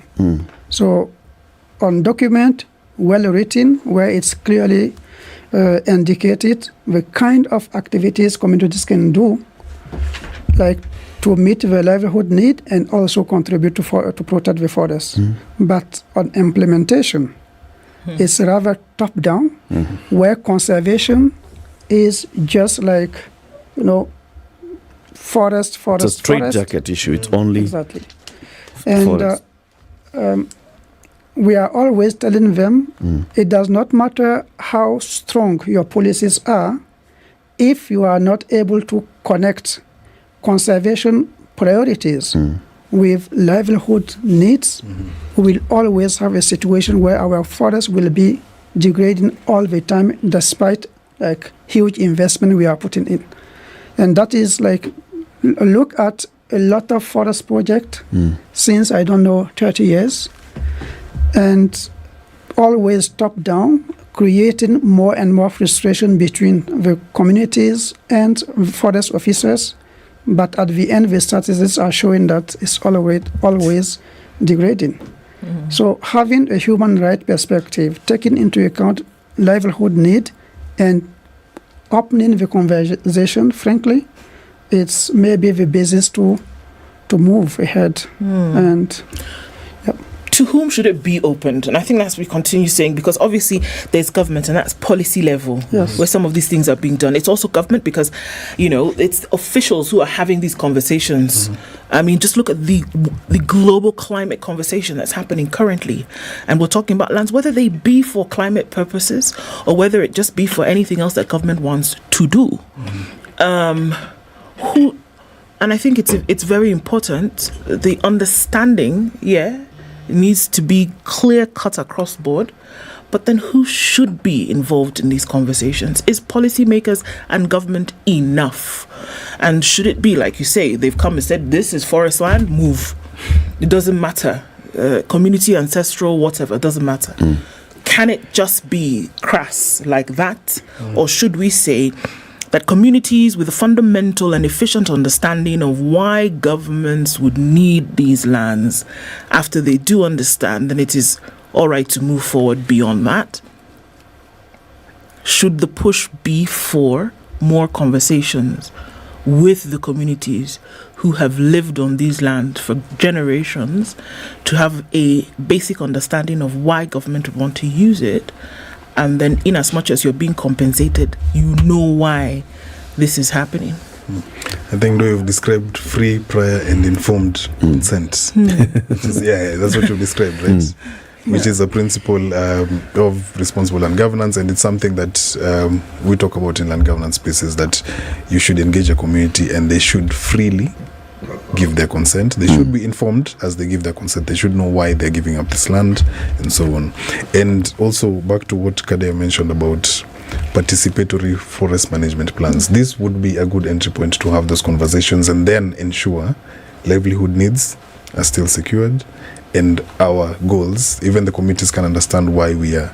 Because the communities might be affected by climate change and all these issues, but they were not there when we were having our discussions and saying we're committing land. Yep. We're saying we will do all of these nice things. They're not there.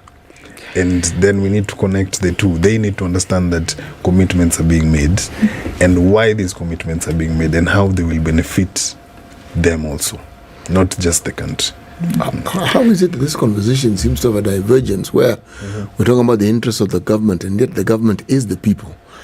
In this country, the principle here, the people, it's not the government. The mwananchi, the person is the principle. So now you are arriving at an agreement without the principle. How does this work really? We understand that there's something that is entrenched in our constitution. It's called public participation. Yes. Okay? Yeah. How do you arrive at agreements and then go to public participation? I thought you public participate first. Then you go to those agreements. Yes, I think these are some dysfunctionalities we are observing at the practical level. As when, for example, the state makes some commitment under land degradation neutrality target setting program, like saying, for example, we want to restore 1,500,000 hectares. But on the ground, it needs some consultation. I'm talking from Benin because I'm not understanding clearly like the counties, the governor. Yes. So in Benin, for example, you have the state, you have the department, then you have like the communes, like municipalities and village. The point is the mayors sometimes even don't know what the country commit under the LDN. So, for example, in Benin, we said, okay, now the government commit to this. Let's go and talk with the municipalities and see and try to define what we call national targets. Then we realize people are even not informed of what is LDN, what is land degradation neutrality. So this workshop becomes a kind of capacity building workshop instead of trying to define, okay, now at the practical level what we can do. And the same, like when sometimes the municipalities commit, they are not necessarily talking with people living at the hamlet or village level. So it's kind of a top-down again, instead of going from bottom to the top. Yeah, but definitely it's really important that the conversation start from the ground. It's difficult, it's heavy, sometimes it needs time, it needs a lot of resources. My opinion is that we have been always talking about participation, but usually it's instrumentalized to get funding.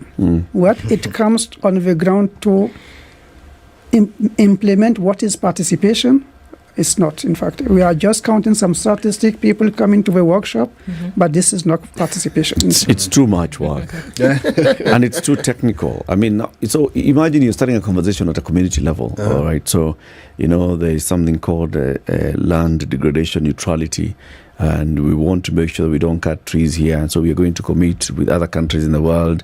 It's so many conversations need to happen at that level. By the time you're going to go commit. Your people can understand when you come and break it down to them later as you implement. After all, you're not talking about capturing people's land. Oh, yes, you are. You're only talking about reclaiming land. You are. Oh, yes, and you have to involve them. You are. In a country... My argument, CT, is that it's the laziness of the implementer to actually come and do the job. Because they can go and sign and then come and make sure that you are involving the people and you're engaging with them. Nobody will say that, no, we do not want trees here. No. My fear is this. We are in Kenya. Things have been signed on our behalf, And the stories we've been told about these things are never quite what has been signed on our behalf. So, when it comes to something as simple as trees, you see, my thinking is, what you're saying is absolutely sound. Are we saying that communities cannot understand the need for preserving their land? They understand. They understood crop rotation long before the word was invented in English. Exactly. That was keeping the land restored. They something they knew and understood. In fact, the policy was adopted from their practice. Yes, exactly. Yeah. So this thing about trees, climate change didn't get us to understand planting trees. We had trees before. That's why we have forest cover. Everything is being made to sound like it's so complicated that if people were told about it, see, they would reject it. No, they wouldn't.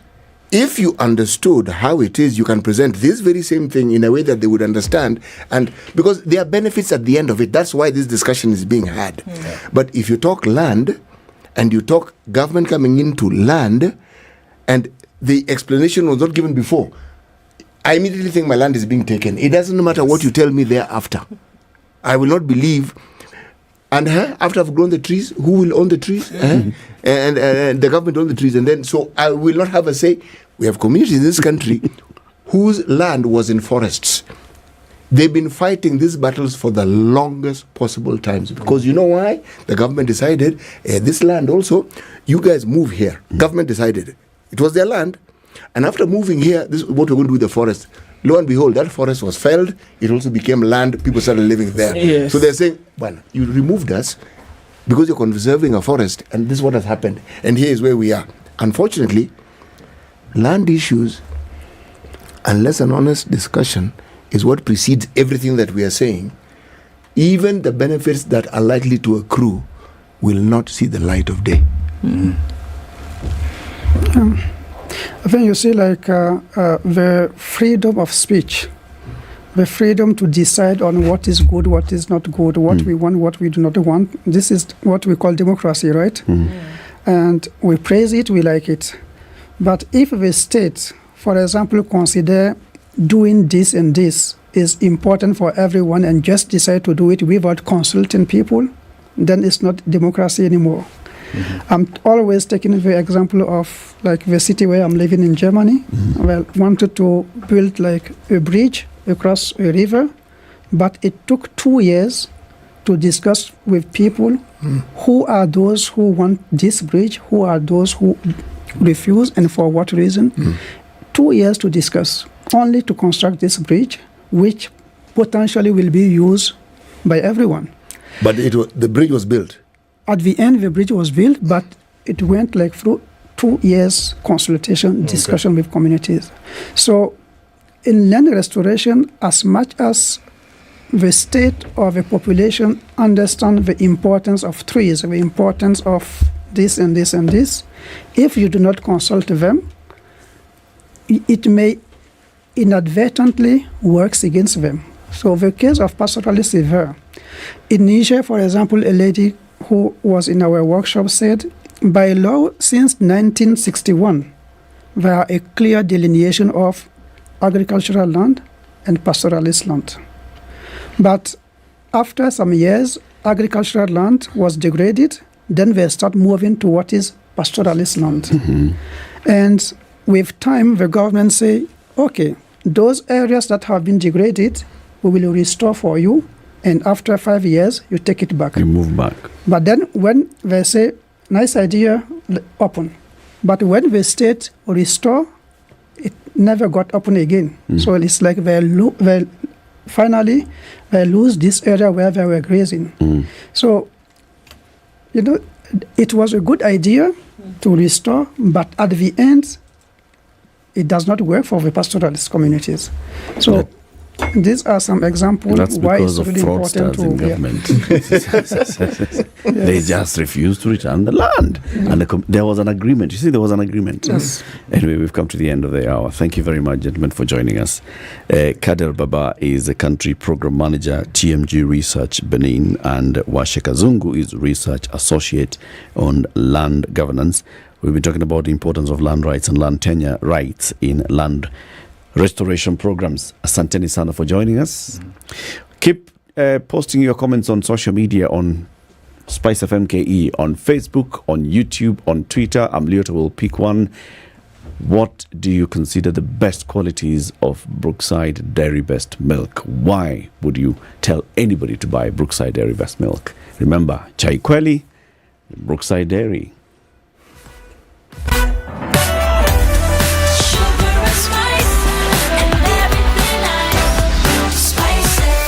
Spice up your life.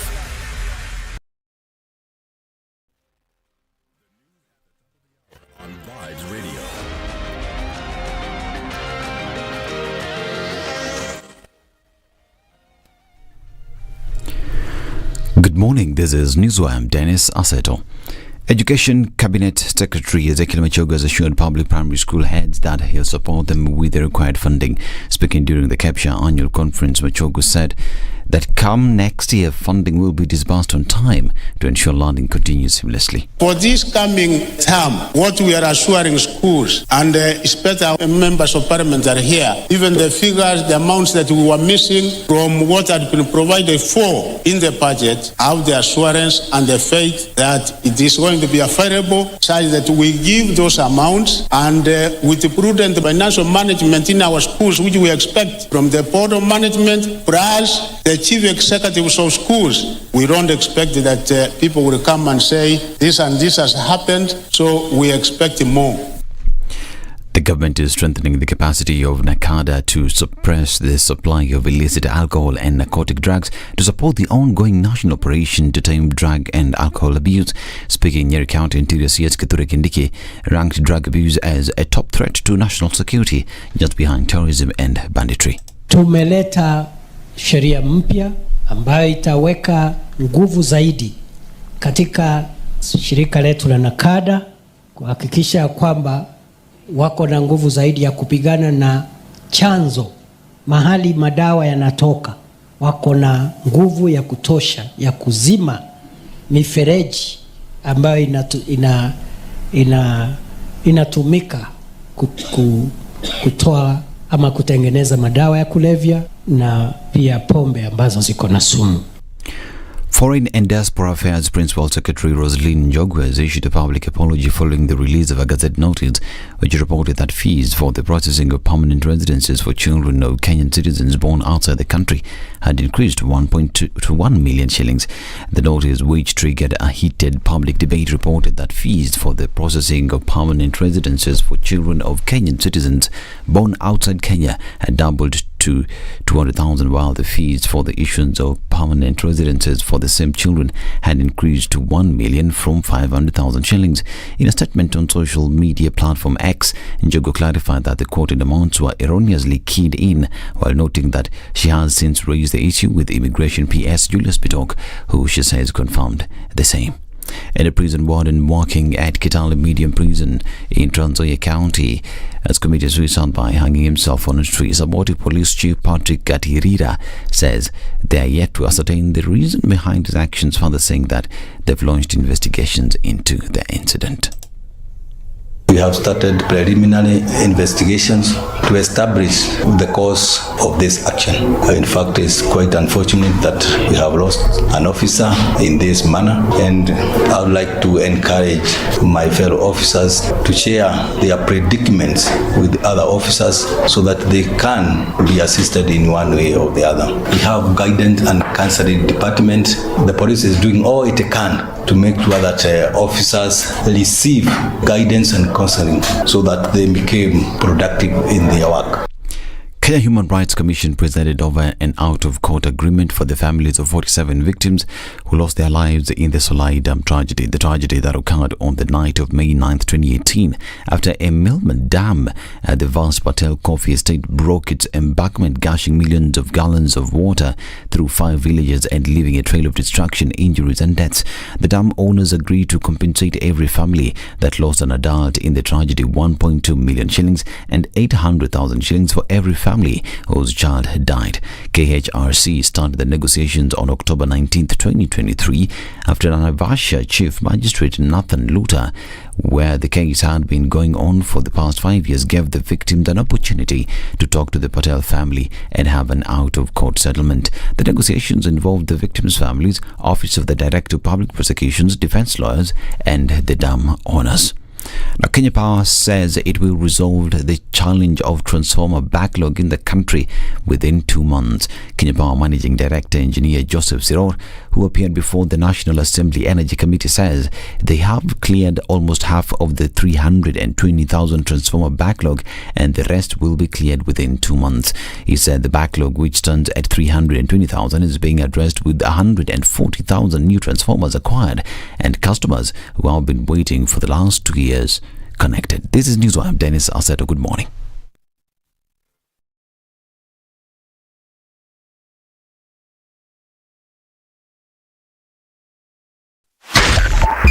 .5 Spice FM, Kisumu.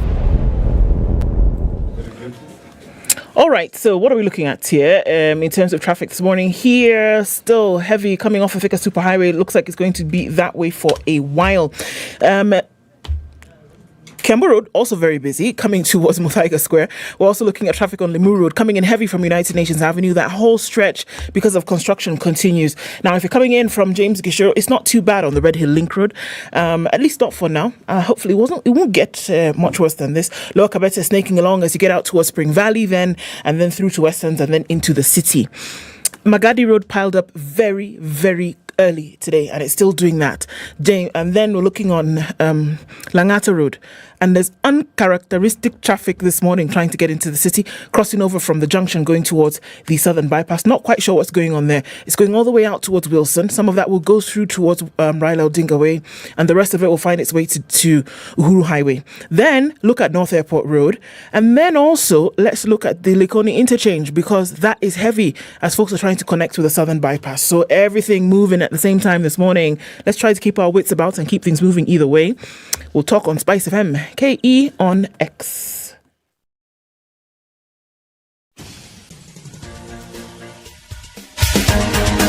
This is The Situation Room, the home of hard-hitting political commentary and penetrating insights about the state of the nation. This is a talk radio experience like no other. The Situation Room, a place for hard truths, debates, and elevated conversations. The Situation Room, witty, political, engaging, deep, controversial. In the room, we have C.T. Muga, researcher, academic, seasoned political observer, a fountain of wisdom in these politically uncertain times. Ndu Okoh, Nigerian by birth, Kenyan by choice, communications expert, Pan-Africanist, a truth seeker and believer in people power, and Eric Latiff, agent provocateur, the man in the chair, seasoned journalist, news hound, a man who believes in punching up, not down. This is The Situation Room, the only way to start your day. 7 minutes after 8. Good morning and welcome to the third hour of Kenya's biggest conversation. This is a Situation Room on this 9th day of November 2023. We're here until 10 a.m. here every weekday morning. So we have been telling you about what Kiwi is doing.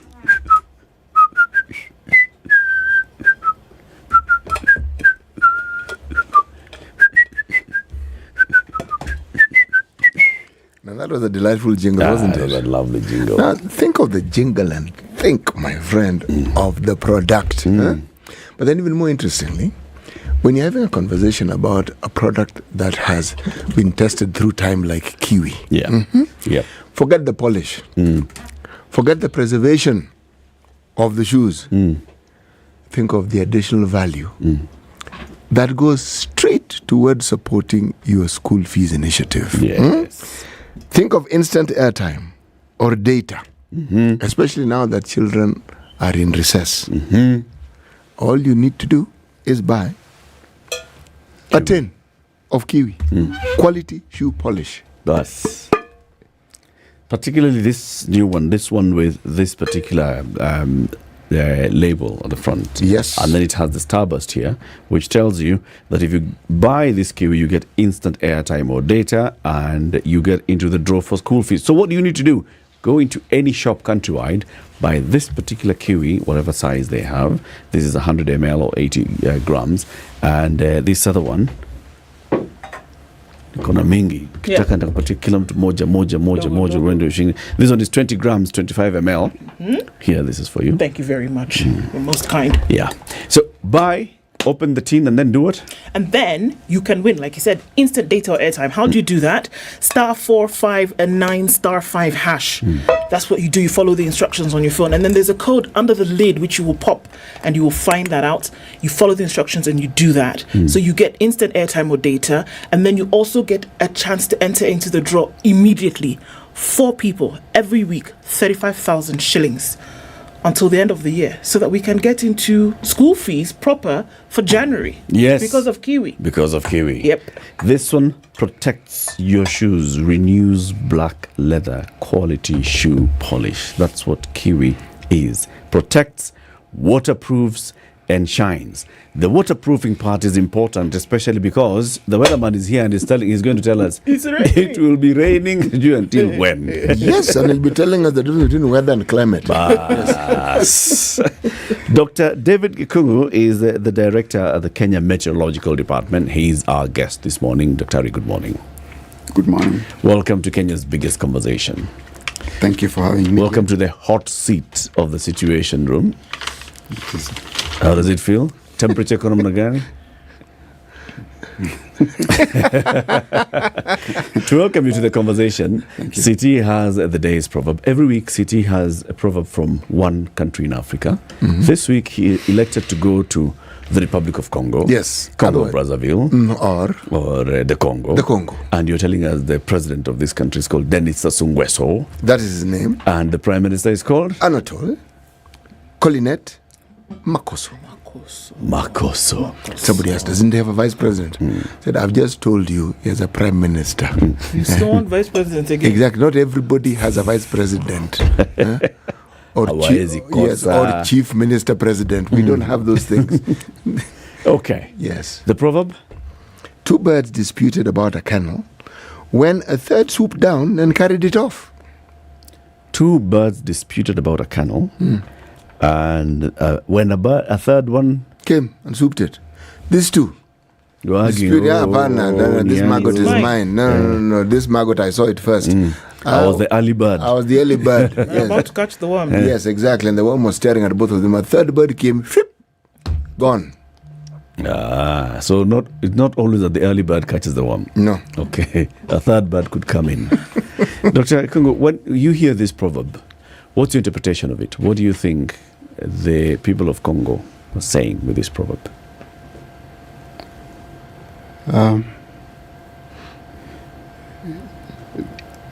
One can interpret in many ways. But what quickly comes to mind is the time you waste concentrating on one issue and the opportunity that a third party seizes, and you find that you are the losers because you concentrated narrowly on one issue. That's what quickly comes to mind. And is absolutely spot on. Thank you. Absolutely spot on. Kabisa, So just focus on something. You are arguing and squabbling, and you're actually not looking at it as an opportunity anymore. Yes. Now you're more concerned about the fight than the opportunity. Yeah. Someone else sees the opportunity, doesn't waste time, takes it, gone. Yeah. Then you start arguing. We were here first. Dr. David Gikungu, the Kenya Meteorological Department had told us earlier that there was going to be some heavy rainfall in this period and likelihood of El Nino. And we have now seen some heavy rainfall. But our president had said that you had told him that there may not be rainfall. Do we have El Nino now or do we not have El Nino? Good question. It's a good question. It is a good question. Posed to the weatherman. And having listened to what you are referring to, there's really no big issue or even departure from what he said, because he said that there will be a lot of rainfall. Yeah. And that's exactly what we are experiencing.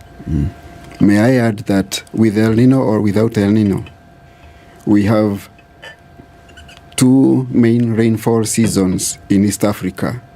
The long rains that start from March up to May, and the other one that we refer to as short rains, October, November, December, which is the season that we are in.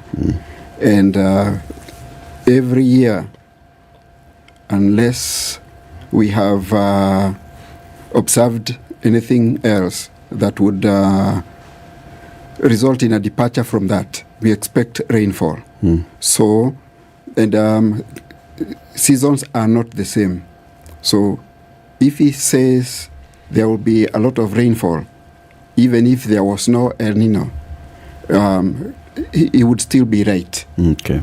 The point I would make is that the forecast that we would make for a season like this one is not something that just happens abruptly.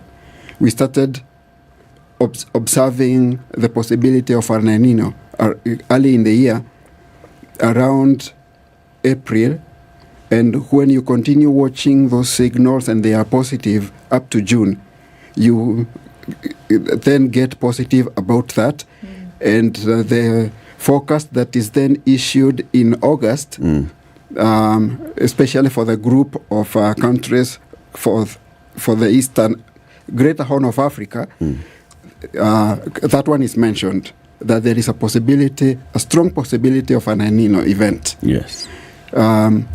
Come September and towards the end, I make the announcement for Kenya, the national seasonal forecast. And I talked about the same, that we expect El Nino enhanced rainfall. You will then ask me what El Nino is, because I think that is the problem that we have. Okay. When people talk about El Nino in Kenya, they are talking about rainfall. But in general, this is not what it means to everyone. Okay. Come back to Kenya itself. It is not every El Nino event that we have had that has resulted in a lot of rainfall, such as we have seen. It's actually statistical. You can look at the data. We've had a number. For example, 2016. I don't think we talk a lot about 2016. Yet it was a strong El Nino. The phenomenon was quite strong. The signal that we call El Nino, it was quite strong. So maybe we need to... So what did we have in 2016? We had El Nino. How did it manifest? Was it rain? Was it heat? Was it wind? It manifested as a normal rainfall season. Normal means when you take an average of what we've observed for a period of about 30 years for any station, you come up with what we call long-term means or long-term averages. And so when you are making a forecast, you are normally looking at what you expect against the long-term mean, and what we got in 2016 was really not, there wasn't much of what you would call a departure. El Nino, the signal for El Nino is not observed in isolation. There are other factors. For example, the temperature differences between what we observe over the Western Indian Ocean, which is along our coastline, and Indonesia. For a long period of time, I think five seasons in a row, we had a negative a negative signal. We call it Indian Ocean dipole. It was negative for a long time. Early this year, it started showing positivity. When it is positive, and you have a positive El Nino signal, you are going for a strong El Nino event here over the East African region, and you are also going for the possibility of enhanced rainfall. Let me ask you, Dr. Yes, please ask. When you were giving the regional forecast in August and the country forecast in September, and you said likelihood and high possibility of an El Nino enhanced rainfall season for October, November, December, were you telling us to prepare for extraordinarily heavy rainfall? Or were you telling us just, there's going to be rain as usual, but there's a dipole that's now positive on the other side, whose effect we will not feel? What exactly were you telling the country? As I answer you, terms first. When I say possibility, it is because there are many determinant drivers which could step in and either reduce what has been foreseen or even cause a delay. But what we meant then was akin to what we call early warning systems. Okay.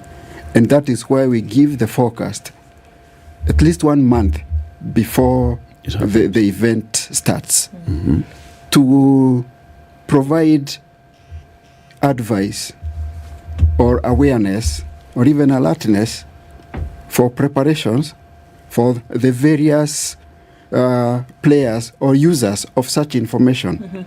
Key among them is the government.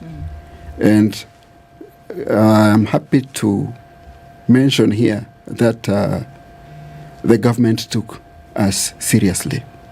I was even called to make a presentation at a meeting that was presided over by everybody in government, led by the deputy president.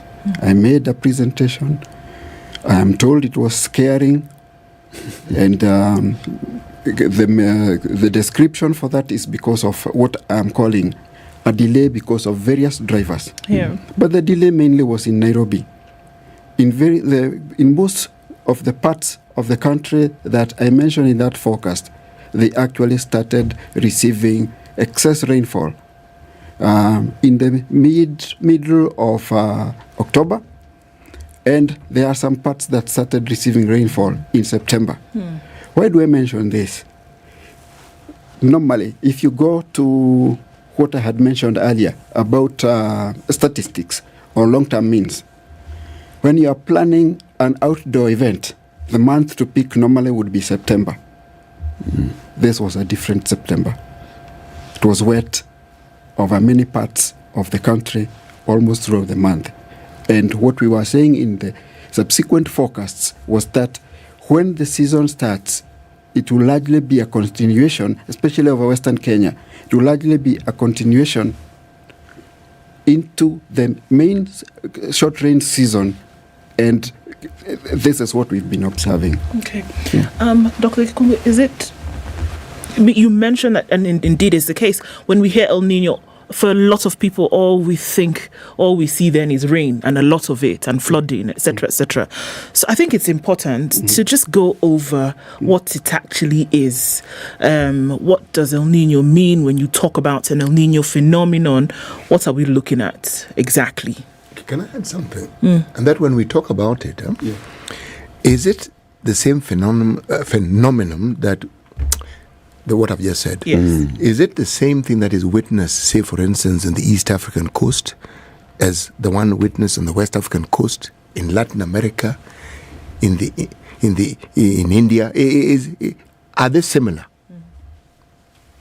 By the way, I had an arrangement with somebody to bring me some hot water. I need some. Ednah, the arrangement stands. And it's hot water. Yes, hot water, specifically. Yes. Because now we are talking about hot issues. Okay, let's start there. What is El Nino? El Nino means the boy child in Spanish. It was coined El Nino de Nevada. This was coined by Spanish fishermen because of the timing. They observed that there was some general warming of the water of the western coast of South America. This would happen around December, and it's also referred to as the translation reads something like the Christ child, because of I think it's around Christmas time, but the timing of the waters the fishermen know, and this is observation that was made in around 1600. It's fairly long ago. What we observe is that generally the flow of winds, what we call trade winds, the general flow is from east to west. Around that time they observed that the winds would weaken, and when they weaken, that water, the water of Australia would flow back towards this coast of South America, and it would certainly have an effect, because it would affect the planktons and other sea animals that the fish would feed on, and so on. And so they would notice that the fetch would normally be lower during that period. And to date, it's not been possible to establish a pattern because it's not uniform. What we know is that it repeats itself between 2 and 7 years. And what it is associated with, that is now what is largely known. There is an opposite effect that is called La Nina. But before I mix myself, this phenomenon does not impact parts of the world in a similar way. When we are looking at the El Nino phenomenon resulting in enhanced rainfall here, it is causing drought, long periods of drought over Australia, which I mentioned when I was explaining about the flow of water, the temperatures, and so on. And so it happens in pockets. It's not something uniform around the world. Another thing is, even within Africa, there are places where El Nino does not necessarily result in a lot of rainfall. It's the opposite. There are also countries where if it is La Nina, they get something. If it is El Nino, they get something. So it is not everywhere where it is as distinct as we have observed it in East Africa. And as I mentioned, even within East Africa, there have to be other accompanying drivers. Thank you. So, Ekari, what I hear you to be saying is that the one distinct feature about El Nino is that it's unpredictable, unusual weather patterns. It's something that occurs, yes, but it's not what you are accustomed to. It's something that, in terms of timing, in terms of appearance, in terms of manifestation, it is not quite what you're used to. And it is not quite what you are saying. This is very good. Because observation is there. We observe it. Yes. And if we observe it from April going up to June, and there is uniformity, and probably it is also increasing in terms of strength. Because when you talk about signal, you're talking about, is it positive, is it negative? Yes. It is such that now in our science offices, it makes sense to assign an officer that particular role to just monitor this because it has impacts. Yeah. And the advice that comes from that desk will be serious if you are observing right and we observe right. So what we are observing right now in the country, is it in line with what you had started seeing January, February up to June? What you've now got a bit of certainty in August into September. What is happening now? Is it what you had seen? Is it what all your indicators had actually shown that this is what's going to be happening in Kenya around October, November, December? It is so. It is what we had seen. To what seen. degree? 98%? 100%? At least over 90%. Over 90%? Yeah. It's happening the way you had seen it would happen? Yes. Let's take a pause. We'll continue this conversation shortly. The weatherman is our guest in the studio this morning. Dr. David Gikungu is the director of the Kenya Meteorological Department. He's here to talk about the current rainfall pattern and what we are seeing, and also to give us advice on what then to do with the weather. Just to remind us what he had told us earlier, this is what is going to be happening in October, November, December. You should prepare yourself this way. You should take advantage of it this way. As today's proverb is reminding us, it's about the opportunity. Let's not argue whether it's El Nino or it's not. It's raining. It's raining. So what do we do with the rain? Okay. Kiwi reminds you, go to any shop countrywide, buy this tin of kiwi, and then you open, under the lid you will find a code, and then on top of the lid you will find instructions. Follow those instructions. The first thing that you do is once you dial *459 *5#, you win airtime or data, and then you go into a draw, and then that draw, in every week we have 4 winners of 35,000 shillings worth of school fees. Exactly. It's the only thing to do. Nothing else you should be doing today. This is the Situation Room, the only way to start your day. We love to share our cultures, and the one thing that unites us all, that celebrates precious moments, nurtures our Kenyan spirit, welcomes, and even inspires. Our language does all of this and more. The more the milk, the better the chai. Chai kweli in a Brookside Dairy Best. Sunny conditions partly in Nairobi this morning at 17, highs of 24, and we'll see highs of 24 as well in a mostly cloudy Nakuru at 17. It's also 17 and partly sunny in Nyeri. We'll see highs of 24. It's 17 and cloudy in Eldoret. Rain coming down later with highs of 23 and lows of 14. Into Mombasa, where it is partly sunny at 28, highs of 31, and we'll see highs of 30 in a cloudy Malindi at 28.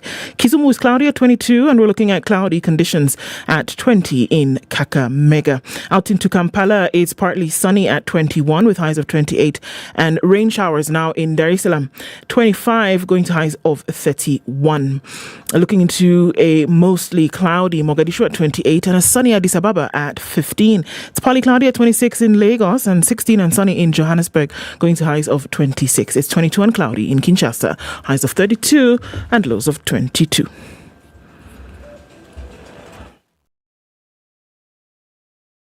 We love to share our culture and the one language that unites us all. One that helps us start the day and keeps us going. Brookside Dairy Best is part of every celebration and offers a warm welcome to every home. Karibuni chai. Na hii ni lugha ambayo kila Mkenya anaelewa. The more the milk, the better the chai. Chai kweli ina Brookside Dairy Best. Chai kweli ina Brookside Dairy Best. Yolanda Mulwa, DJ Absolute. When the gang is together, got the sugar, got the spice. Yorada. Yes. I have missed you like hot hamburgers. Yeah? Like hot hamburgers. You know, bad boys give more money than you can count. Hey, bad boys give more money than you can count. If it's fun, it's funky, it's fresh, you're definitely going to catch it here. I don't know what you do every day from 11 a.m. to 3 o'clock, but if I were you, I'd tune in to Sugar and Spice only on 94.4 Spice FM, Nairobi. So if you say it's on, then it's on. Yeah.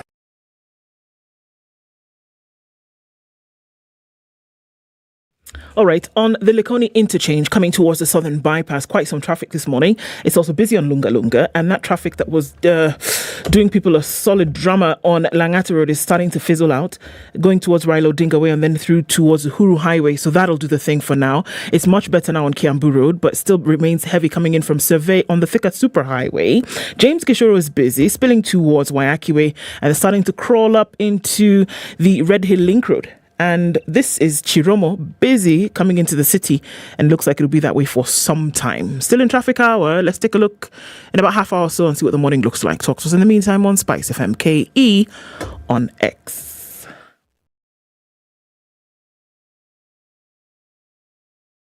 Mature, intelligent talk every morning. Spice up yourself.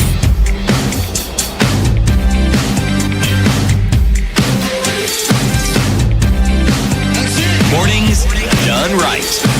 94.4 Spice FM, Nairobi. Your conversation with Dr. David Gikungu, who is the director of the Kenya Meteorological Department, and ongoing rain, heavy rainfall. You said you had predicted this was going to happen. We had seen El Nino coming to happen in the country. It's happening. We have heavy rainfall.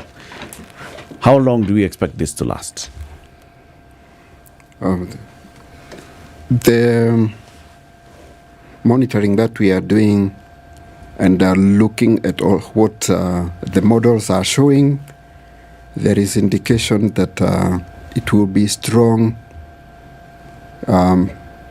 enough to cause rainfall up to January, as far as the short rains is concerned. But the signal will be will last up to around April 2024. I need to be careful about this because I'm not saying that the rainfall will continue up to April, but the signal itself that we are observing, because it comes up like one climbing a hill. You reach a plateau, the top that we refer to. Now it looks like a plateau. The observations, that's what, and it's fairly stable. That's why there is no doubt that it is El Nino. And then it starts going down. So dying off completely, that is around April, May. Okay. Yeah. So January up to the end of January or mid-January? It could even last the whole month. Yeah, it again depends on how strong the other drivers are. There has to be sufficient moisture for clouds to form. And if you look at the seasons, what affects us here is. If I can put it very simply, the explanation. We know that from the geography that we learned in school is that the Earth revolves around the sun. But it makes it easier to explain. For figuratively speaking, we have the sun moving north to south, south to north. And that is what determines our seasons. Because wherever the sun is overhead, it causes low pressure. And that low pressure attracts moisture because winds will blow towards that low pressure belt. We are in a continent that is surrounded by water, huge masses of water. So that moisture comes over our area, it forms clouds, and the rainfall that will result from that will depend on the intensity of the other factors that, such as temperature, and the duration of that heating, and so on. And that is why I was saying you have that certainty of seasons forming. You will have the sun each year moving to the north and later on moving to the south. And and you know, our country is along the equator crosses across Kenya. this is what happens, this is the observation, and what we now do is just monitor all of those other factors that are related to the formation of rainfall and the other and the other elements that we observe in the system. Okay. Yeah. To what precision or accuracy are these predictions then made? And I ask this because pursuant to these announcements, decisions are taken by governments, by organizations, etc., etc. Yeah. So obviously the science that you explain being used as a tool to then predict. Yeah. What accuracy and precision are we looking at here that would then form decisions at policy level that we have obviously seen? The accuracy depends on what you are looking at. Okay. If you are looking at a very short-term forecast, it could even be 100%. Okay. If you are giving it a long term, the longer the period that you give it, the less we talk about skills of the models. The lower the skill of that model of the forecast. So, but up to 6 months, you are almost 60% sure of the forecast that you are making. The other thing is that this is a part of science that keeps growing, where you establish a model, you use the data that is available, and you keep working at it. We are always improving on the models. The models that we are using now are fairly accurate. We also talk about calibration of the same models, and that is an ongoing exercise so that we make sure that the skill is as high as possible. Right now we talk about climate change. And this is now linking that with the long-term means. And there is no debate about that there is a lot of discrepancy. It's not what we would earlier on dismiss as just variability. It is clear that there is that departure. So about accuracy, still fairly accurate, and the shorter the term, the higher the accuracy. Okay, so what duration do you normally give? Say, obviously these patterns are being monitored over time, isn't it? Yeah.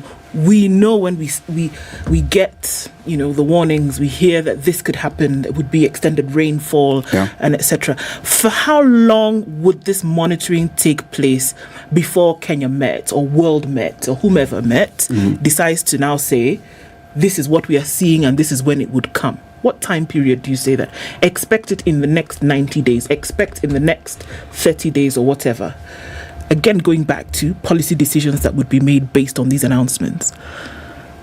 Like I said about periodicity, there is a focus that we give every day. Yeah.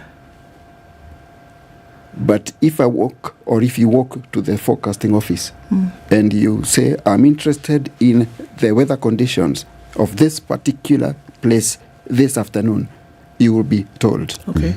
So the standard are that are released daily, weekly, and we have a running 5-day forecast. That's running. It's an instruction.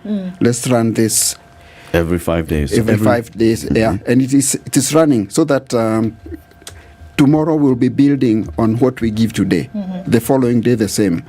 Then we have monthly forecasts, and we also have the seasonal forecasts. The seasonal forecast is 3 months. And the monthly and the 3 months forecasts are good for government purposes, for planning and management of many things. Talk about health, talk about water management, talk about agriculture, talk about distribution of certain things, or talk about the possibility of evacuating people from some places, though that is a sensitive area because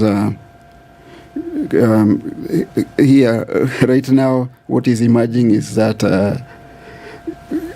people will tell you, until the water reaches my knee, I'm not going anywhere. and sometimes they are basing that on past experiences. Yep. Yeah, and sometimes they are right. And that didn't mean that it didn't rain or there wasn't a flood. Yes. So there are all those things. There are plans that the information will help you make, depending on what you do or what responsibility you have. And that's why I was asking about the accuracy, because it is upon that announcement of a monitoring that has been made that then, whether it is at the county level, whether it's at the national level, then that decisions will be made, isn't it? Whereby you say it will be necessary then to relocate a number of people from point A to point B. And by the way, the issue of accuracy is part of our activities. Yeah. When we are issuing a forecast, we also look at the previous forecast, the skill. Were there hits? Were there misses? To what percentage? So that you know what to go and improve on. If you are using certain models that are probably useful elsewhere on the globe and are not useful here, then you will know what to do. That is part of the activity. And accuracy is not in doubt because this is under technology that is always improving. It is science. It is science, and it is based on observed data, and observed data. The observed database is always growing. Okay. Yeah. You know, for very many years, Dr. You'd say, many of your ardent consumers of data would be government, would be institutions such as airlines and Kenya Civil Aviation Authority, would be, large-scale farmers, and then agricultural extension officers and such other people who would then take that information to farmers.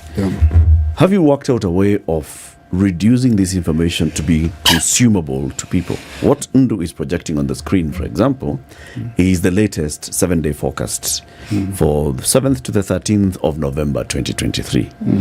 And it starts with looking at the review of what happened in the previous week, and then looks at what will happen in the next 5 days. But then the language of it just says, so we witnessed heavy rainfall in the country in the last 5 days. We are going to witness heavy rainfall. Let me just read it verbatim in what it says. The review of for 30th October to 5th of November. Rainfall continued to be recorded in most parts of the country. Isolated storms occurred in several counties. Daytime maximum temperatures decreased throughout the country. Nighttime minimum temperatures increased over some stations, including Narok, Nyahururu, and Kabarak, and decreased over others like Mandera, Wajir, and Mombasa. Forecast for the next 7 days, 7th to 13th of November. Rainfall is expected to continue over most parts of the country. However, special coverage and rainfall amounts are likely to temporarily reduce during the second half of the forecast period. Isolated storms are likely to occur in some parts of the country: highlands, east and west of the Rift Valley, the southeastern lowlands, and the coast. Now, as a layman reading that, you have not told me anything. Rainfall it was raining last week. It's expected to continue raining this week. Tell me what's new. I would feel sad if it was sent to the layman in that form. The recipients of this level are higher, and they use it as it is, and they are able to seek clarification where something is not clear. What we have is that in the counties we have the observation stations. And apart from that, we also have a person that we call County Director of Meteorology. They have specific duties, and that is to ensure that climate services reach everyone. sometimes they go down to explaining the forecast in the local language. But that is not the point I'm making. The point I have is that there is a procedure that we call downscaling. And we have that technology that downscales the forecast to the village or to the zone where that person is required to offer the service, and ensure that it is understood, probably even guide on how it can be applied. That one happens. Down to the so this information basically has to be consumed by somebody who will take it scientifically, yes, and then break it down and come to household or village level and tell people. Yeah. Is it not possible, now that you are on social media and you have Twitter, to give it to us in a way that we'll understand immediately? Because this is what is on your digital platforms and social media. Yes. The highlands west of the Rift Valley, the Lake Victoria Basin and the Rift Valley. We were asking ourselves the other day, where are these places? Where are the Northwestern Kenya, Turkana and Samburu counties. We ask ourselves, so for example, the forecast for those highlands west of the Rift Valley, the Lake Victoria Basin and the Rift Valley, morning rains are expected over several places, reducing to a few places to the forecast period as the forecast period progresses. Afternoon and night showers and thunderstorms are likely to occur over several places. Night showers are expected over the few places, occasionally spreading to several places. What have you said? It is going to rain everywhere. In the morning and at night over several places in this area. You should even be happy now that we are mentioning the places. Oh, before it was not the case. It used to be maeneo ya nyanda za juu. Yeah. The highlands west of the Rift Valley. Where are those, by the way, if I could just ask? Where is this place? These highlands west of the Rift Valley? If there was a town we would pinpoint, where?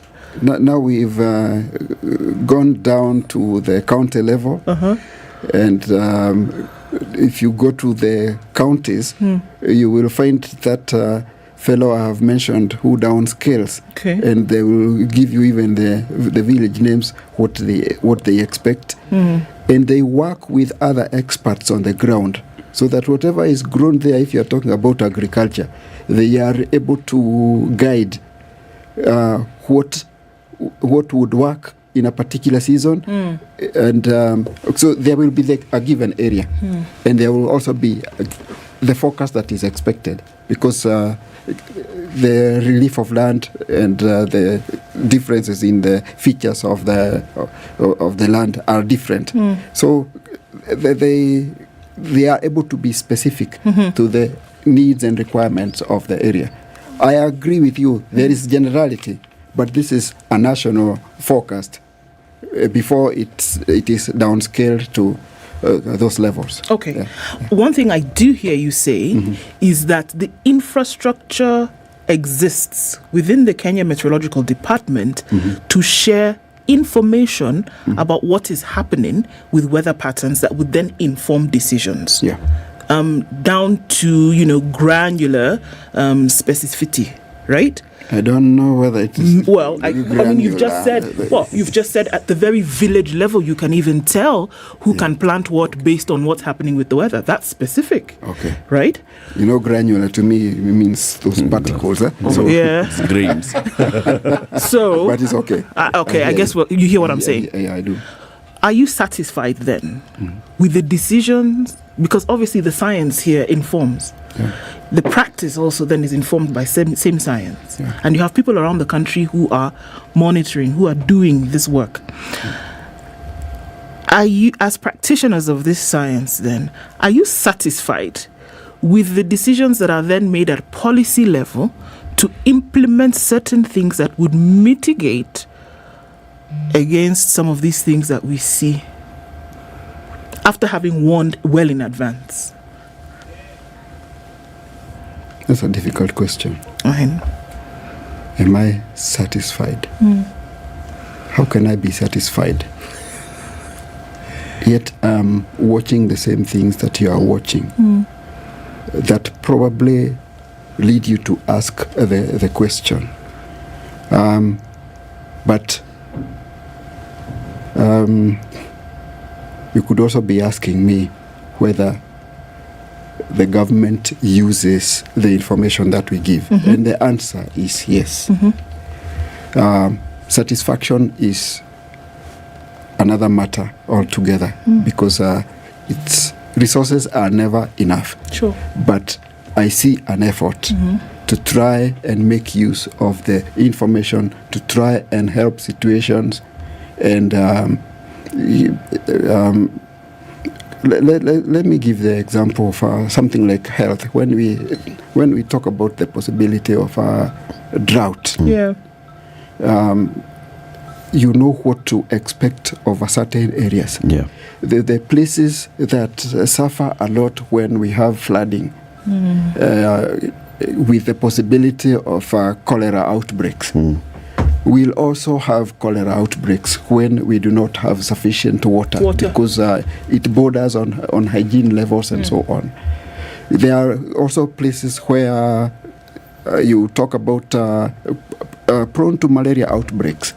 When we talk about flooding and you know that the water will be stagnant over long periods and the temperatures are right, then there is a possibility of a malaria outbreak. Yeah. Somebody should do something about that. So satisfaction would come by the number of people who come to my customer service office, because I have such an office, to seek information about the particular sector that they serve. And I have data about that. That office is active.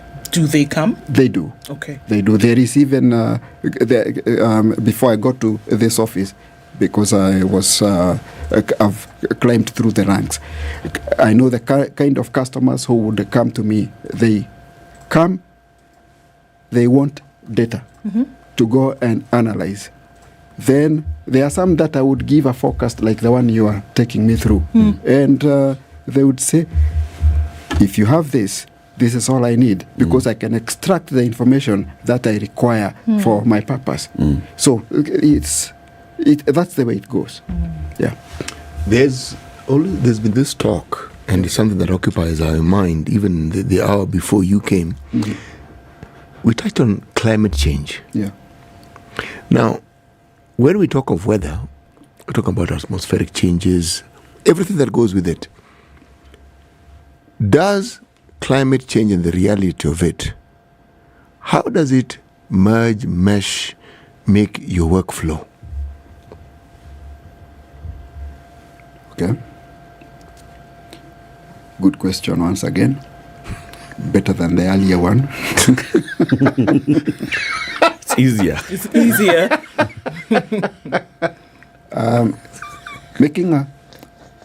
Making a seasonal forecast, and you're using a model. You are telling the model to give you the possible or the most likely outcome compared to what you observe normally, what you call average. It could suggest that given this condition and this condition that you also have, you are going to have less, or you're going to have more. Yes. Now, if you find yourself in a place where that model is not as useful as it was subjected to the earlier data, it means something has changed. And that's why we are talking about climate change, because the patterns are different. Talking about, for example, our current subject of El Nino events, you had me talk about 2 to 7 years. If you, and maybe it's not right to just use the same subject, but we could talk about something else, the frequency of other things. For example, temperature. We have seen constantly it seems to be on the rise. Yeah, that's just one observation of an element. It is rising. And the story about climate change largely revolves around climate, because it is climbing. So you will find even those things I was referring to earlier, like insects that would give rise to this and the other. Their life patterns have also changed. They have been impacted by the same, and so it becomes a matter that you want to pay attention to. Right now, and that's there is something that we are trying to do about that, because climate change is real, and it has affected frequencies of certain things, and that is really the way it is. Okay. But the methods of observation have not changed. The instruments have not changed. They have only improved. So that where we relied mainly on manual systems, we have digitalized, and it is an ongoing process. Dr. Gikungu, thank you very much for joining us today. Please come again soon. So now you can teach us the science of observing weather. And then we can then understand the way you present the information to us. Dr. David Gikungu is the director of the Kenya Meteorological Department. He's been our guest. Keep it here for more conversations. Time for the news, 9 a.m. Ruto will deliver his speech today during the joint sitting of the National Assembly and the Senate, which is scheduled to start at 2:30 p.m. this afternoon. Speaker of the National Assembly, Moses Wetangula, and his Senate colleague, Amason Kingi, informed the MPs about the session. President Ruto will use the session to explain to Kenyans the things that his government has successfully implemented: affordable houses, the agriculture sector, especially the supply of fertilizers, reforms in the health sector and the education sector are just some of the things that President Ruto is expected to use to show Kenyans that his government has been working. However, Ruto is expected to address the high cost of living, especially the ever skyrocketing fuel prices that he promised Kenyans to handle once he got to power. While serving as deputy president in Uhuru Kenyatta's government, he criticized the then government of making lives of Kenyans difficult through the taxes in the petroleum sector. However, in his first budget, he increased VAT on fuel products 100% from 8% to 16%. Airbnb Island UC has said that it has been asked by the Kenya Revenue Authority to submit limited transactions on the platform for the period between January 1st, 2021 and December 31st, 2022. The purpose of the exercise is to determine its host and earnings. Airbnb Island, an Irish-registered company, is the data controller of the personal data of all users of Airbnb in Kenya. KRA has issued an exchange of information request to the Irish Tax Authority seeking certain information on Kenyan host, and Irish Revenue has formally requested Airbnb to share this information, which they are legally obliged to do. Irish Revenue will now be communicating to each Kenyan user whose data is being shared that their data is being sent to KRA under an exchange of information request. The government has summoned the management of 17 state-run agencies next week to explain their failure to comply with the presidential directive on payment of services through e-Citizen. The secretary to the cabinet, Mercy Wanjau, who chairs the e-Citizen Implementation Committee and is the convener of the meeting, said principal secretaries for the State Department under which the agencies fall, chief executive officers and board chairpersons will be in attendance. Among the summoned agencies are Kenya Revenue Authority, Kenya Power and Lighting Company, the Kenya National Examination Council, National Hospital Insurance Fund, Higher Education Loans Board, the Hustler Fund and the Agricultural Finance Corporation. Wanjau, who was addressing officials from various state agencies in Syokimau, Machakos County, said the summons followed a comply or explain letter that she had issued on 4th of August this year. The Commission on Administrative Justice, more commonly known as the Office of the Ombudsman, has weighed into the ongoing ejection of persons inhabiting Mau Forest Complex in Narok County in the wake of evictions in Sasimwani and Nkareta areas of Narok County. The Commission's chairperson, Florence Kajuju, wants the state to particularly take cognizance of the fact that there is a ruling stopping the eviction of the Ogiek community from the forest. While recognizing the need to conserve the environment, Kajuju says the notice to reclaim our forest from encroachment and illegal logging ought to take into consideration the orders of the African Court and the rights of the persons affected by the proposed reclamation initiatives. The United Nations now says the El Nino weather phenomenon, which triggers higher global temperatures, is expected to last until at least April 2024. The El Nino is a naturally occurring climate pattern typically associated with increased heat worldwide, as well as drought in some parts of the world and heavy rains elsewhere. The UN's World Meteorological Organization said that current El Nino, which developed rapidly during the July-August this year, was likely to peak between now and January. The weather phenomenon typically occurs every 2 to 7 years, and it usually increases global temperatures in the year after it develops. But while the most of El Nino impact is not expected to be felt until 2024, it highlighted that the phenomenon was occurring in the context of rapid climate change. Currently, the hottest year ever recorded was 2016, the year after an exceptionally strong El Nino developed, but the world is already on track to beat the record. And Kenya Power now says it will resolve the challenge of transformer backlog in the country within 2 months. Kenya Power Managing Director Engineer Joseph Siror, who appeared before the National Assembly Energy Committee, says that they cleared almost half of the 320,000 transformer backlog, and the rest will be cleared within 2 months. He said the backlog, which stands at 320,000, is being addressed with 140,000 new transformers acquired, and customers who have been waiting for the last 2 years connected. This is Newswire. I'm Dennis Aseto. Good morning.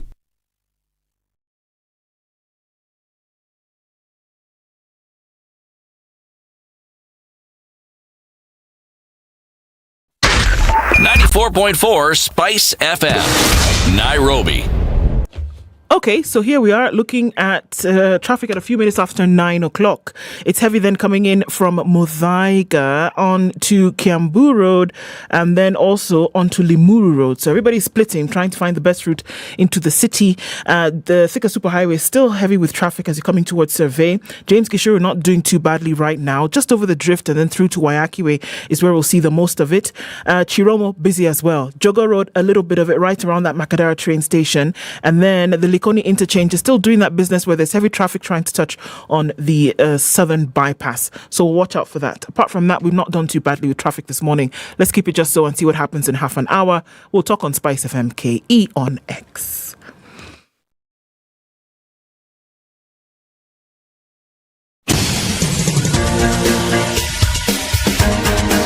This is The Situation Room, the home of hard-hitting political commentary and penetrating insights about the state of the nation. This is a talk radio experience like no other. The Situation Room, a place for hard truths, debates, and elevated conversations. The Situation Room, witty, political, engaging, deep, controversial. In the room, we have C.T. Muga, researcher, academic, seasoned political observer, a fountain of wisdom in these politically uncertain times. Ndu Okoh, Nigerian by birth, Kenyan by choice, communications expert, Pan-Africanist, a truth seeker and believer in people power, and Eric Latiff, agent provocateur, the man in the chair, seasoned journalist, news hound, a man who believes in punching up, not down. This is The Situation Room, the only way to start your day. After 9, getting on to the final hour of The Situation Room this morning, Kenya's biggest conversation. Lioto is looking at who is going to be rewarding this morning with the Brookside Dairy Best hamper. What question are we asking, Do? So we're asking what was...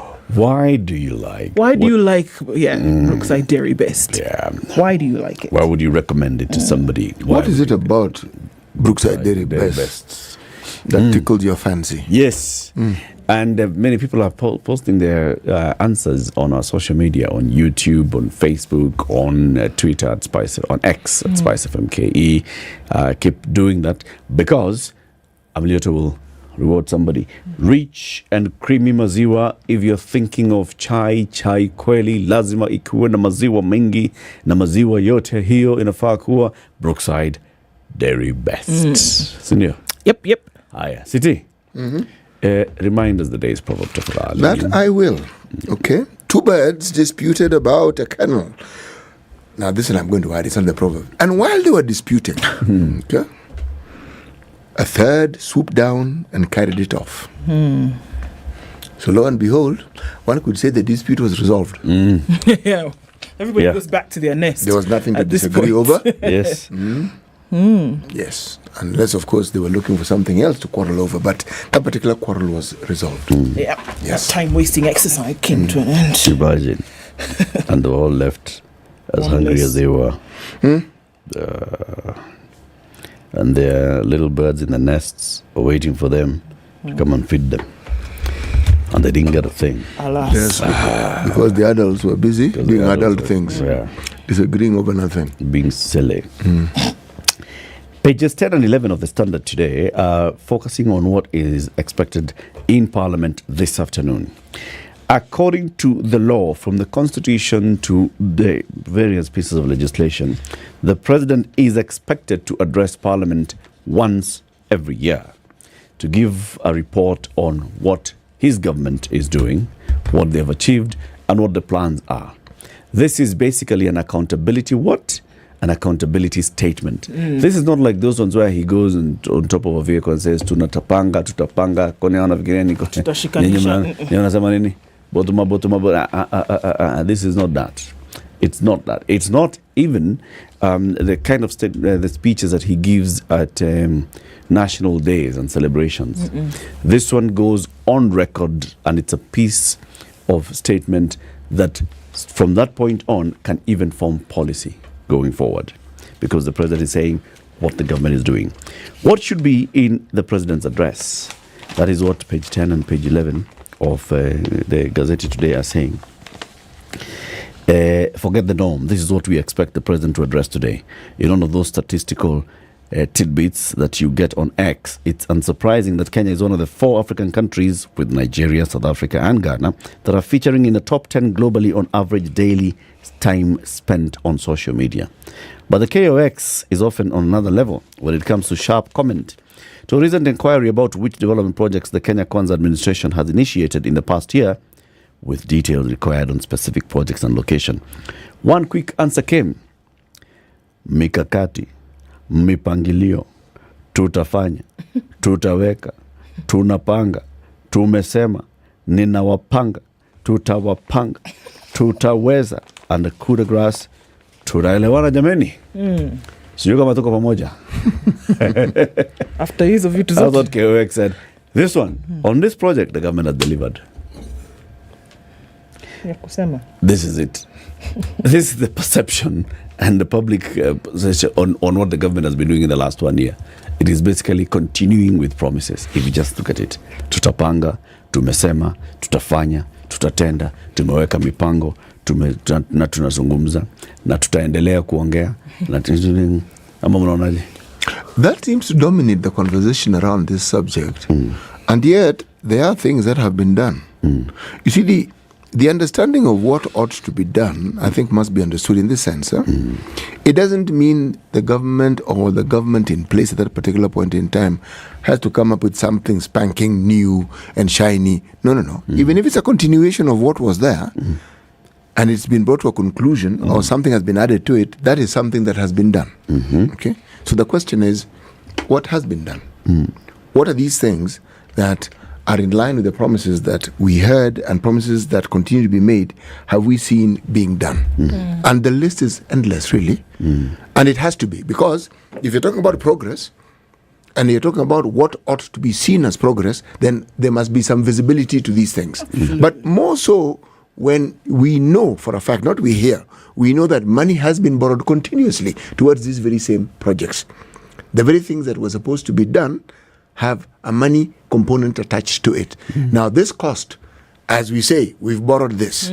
We are told this is what we owe, and we continue to owe more because we've borrowed this. This that we speak of, can we see it? Is there evidence that that which was promised to be done has been done with these monies?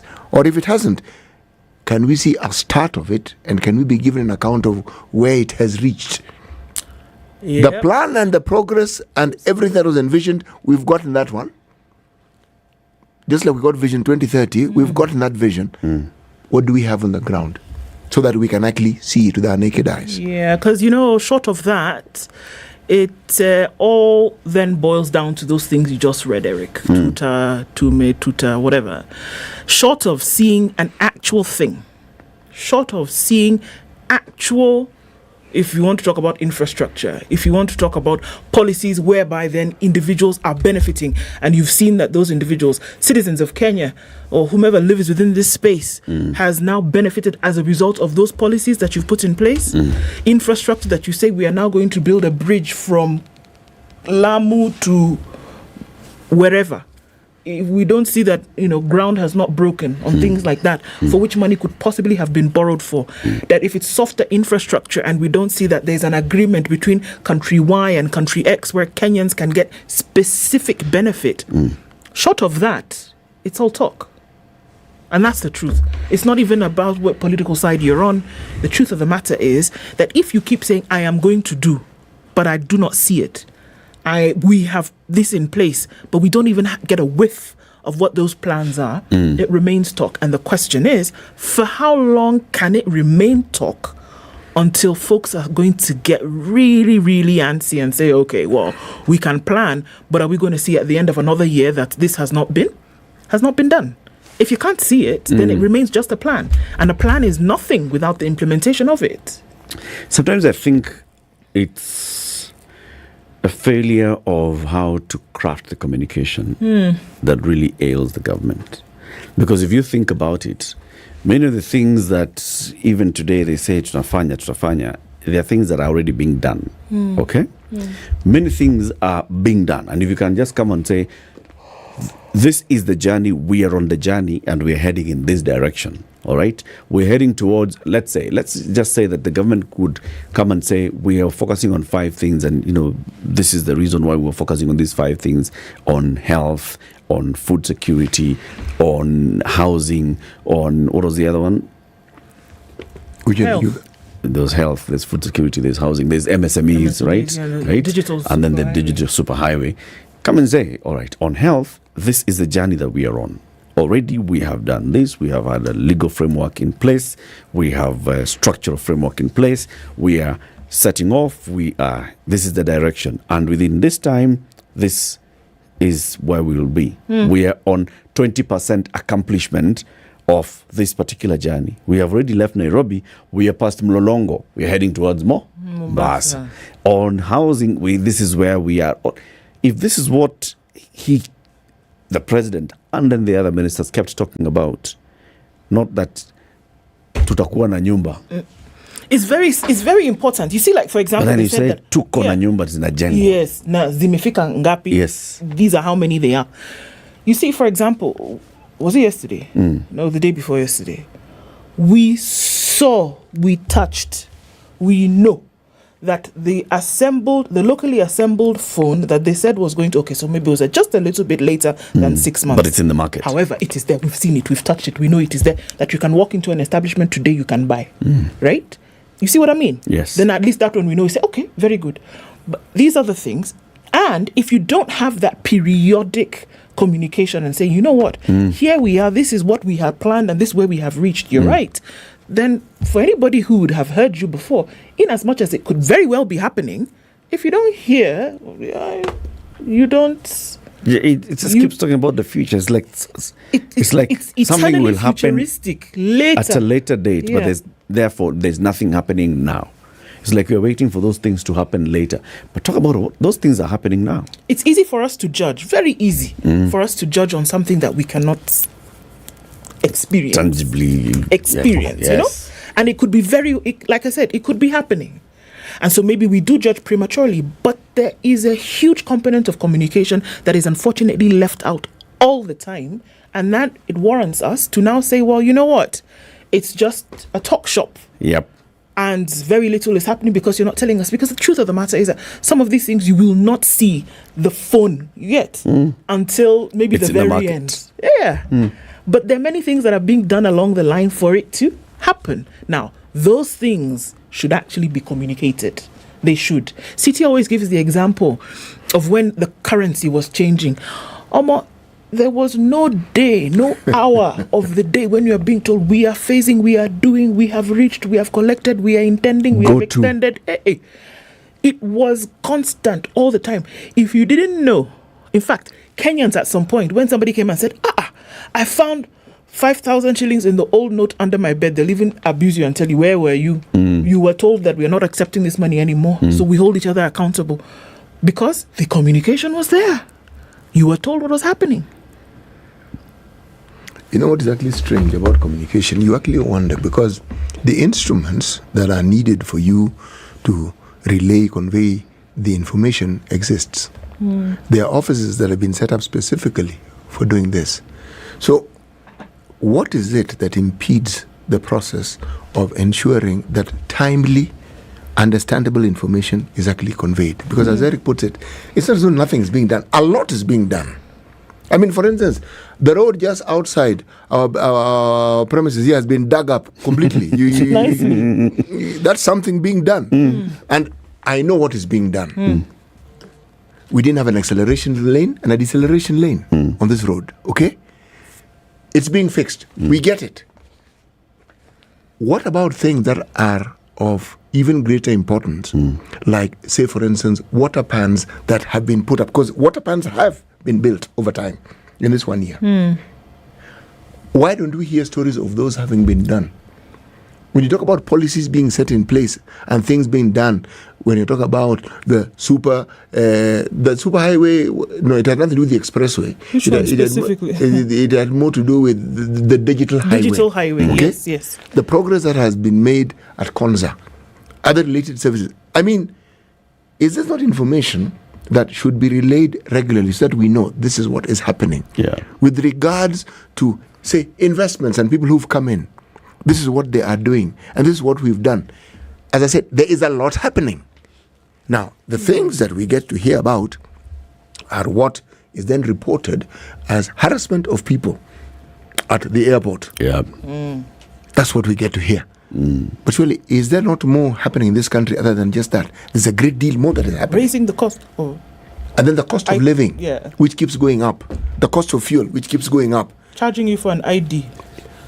Now, that is what now, and the reason why it gains a foothold, because there is no other information about other things that are happening that we hear. We know it's flooding all over the place. With that will come disease. With that will come deaths. With that will come displacement. Now, all these things are happening, but other things are also happening. Why wouldn't you want to say, though? Why wouldn't you want to talk about what you're doing? Yes. Why not? Is there a fear? Does it sound conceited? Does it sound like you're always talking about yourself in terms of government? I believe it was Deputy President Rigathi Gachagua who said, actually, you know what? Government actually really doesn't talk about the things that they do. This was earlier this year. He said a lot about Molman, did he? Why? I wonder. Why wouldn't you want to? Not as loudly as they should. Because, to be fair, if you read the president's speech for, what was his last... It was what? Madaraka Jamhuri? That one. Utamaduni something? No. Mashujaa. That's what I said. Utamaduni, If you look at the president's speech on Mashujaa Day, he talked about the things that they've done. All right? If you look at them, the speech on Madaraka Day, still, we've done, and then focusing on that, this is what we are going to do. But it's the we've done and the effect of it that is disconnected. You can't see it. So you're just hearing, all right, what you're hearing is you're being deducted money for housing. Yeah. All right? That's what you're hearing. In terms of how many houses ground broken, how many people are employed now, how many dams there are, which stadium you've completed, which market you've now made sure has access. Yes, like now today in the paper they are advertising for people who are going to construct all these markets. 56 markets. The State Department for Housing has put up an advert. State Department for tender re-advertisement for construction of various markets and supporting facilities in the various counties. 56 markets. Okay, Those that have been done say, so we have X number of markets, we have X number of people who are now in these markets, this kind of goods, this is the kind of savings that we've had because these people have proper storage facilities. This is the kind of impact that it has had in the local economy because there's now a proper functioning market with light. This is what we've gone ahead and done with our digital superhighway. These markets, these 56 markets, all of them have free Wi-Fi connectivity. Now, people are not just selling here, they are also selling.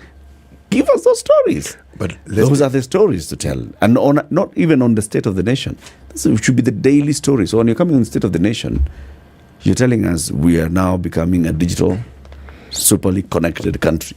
We know, because we have 17 markets. We have. But you know what? It sounds so crass. But without this interim communication, by the time somebody comes to you at an event, last one was Madaraka Day, or Mashujaa Day, then the next one is State of the Nation. Do you know what it looks like? A lie. Yeah. It looks like a lie. Because even if you're putting the building blocks together, what folks are expecting to see is the building. You have not told them that you've collected 1,000 blocks. You have not told them that you've hired 50 engineers and that you've started to put this thing together. You haven't. So you will wait until the next, because look, it's about 2 months since then. Then you will come and tell them, so we've put the building together, and they're wondering, okay, where exactly is where is it? So yes. it appears as a lie. But even look at it this way. Central Bank of Kenya, okay? Dr. Kamau Thuge comes up and tells us, well, you know something? That previous government was more or less doing something to this exchange rate, so it wasn't being given the breathing space it required. Breathing space is called market, okay? So now we've got it. Now, surely, should then not be further communication and say, folks, you know something? Let me explain to you what this is what this means. Yeah. And you communicate regularly. It means that when you hear the shilling has shifted this way against the dollar, all our purchases like oil, fuel, blah, blah, blah, imports, they're in dollars. What it means is that this is going to happen. This is what it means. Now, once you've been told, when you see the EPRA coming and telling you, fellow Kenyans, okay, you at least have an idea why the fellow Kenyan conversation is taking place. Again, we have an example during COVID. The then Minister for Health did not fail on a daily basis to give us an update. Now that even when there was seemingly nothing. None. Fellow Kenyans, he came up and said, there is not much to report, but this is the situation. You couldn't then not say that you had not been informed. Is it really that difficult? And how long did he speak for? Taking the responsibility of ensuring that you inform your citizens. It's just news. If the dollar is doing the yo-yo, it's doing the yo-yo. We get it. It's not only doing the yo-yo in Kenya. Okay?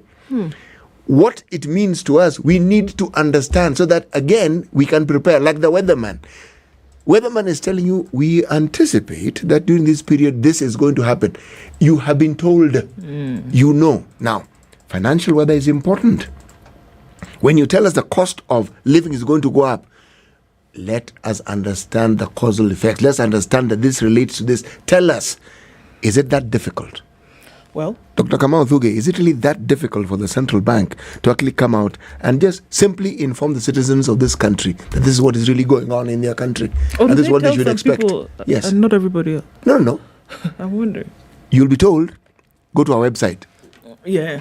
Not everyone can go to the website. But if you talk about it, Dr. Kamau Thuge, then it means the radios will pick it up.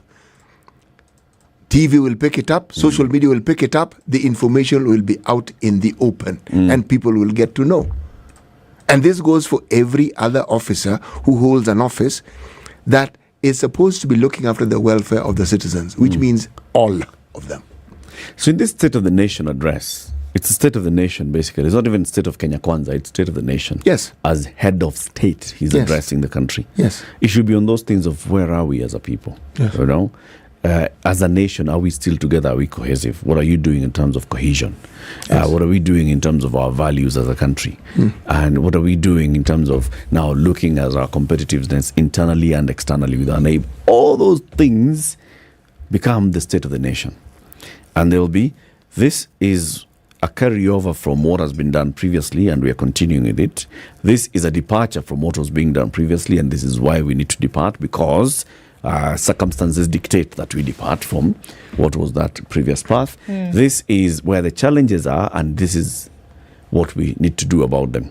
And I request this august house to help us with laws, with policies that then would help us move away from and address these challenges. If you don't come and say the challenges, if you don't come and tell us that whole journey as a whole, then you're just doing a political campaign in Parliament.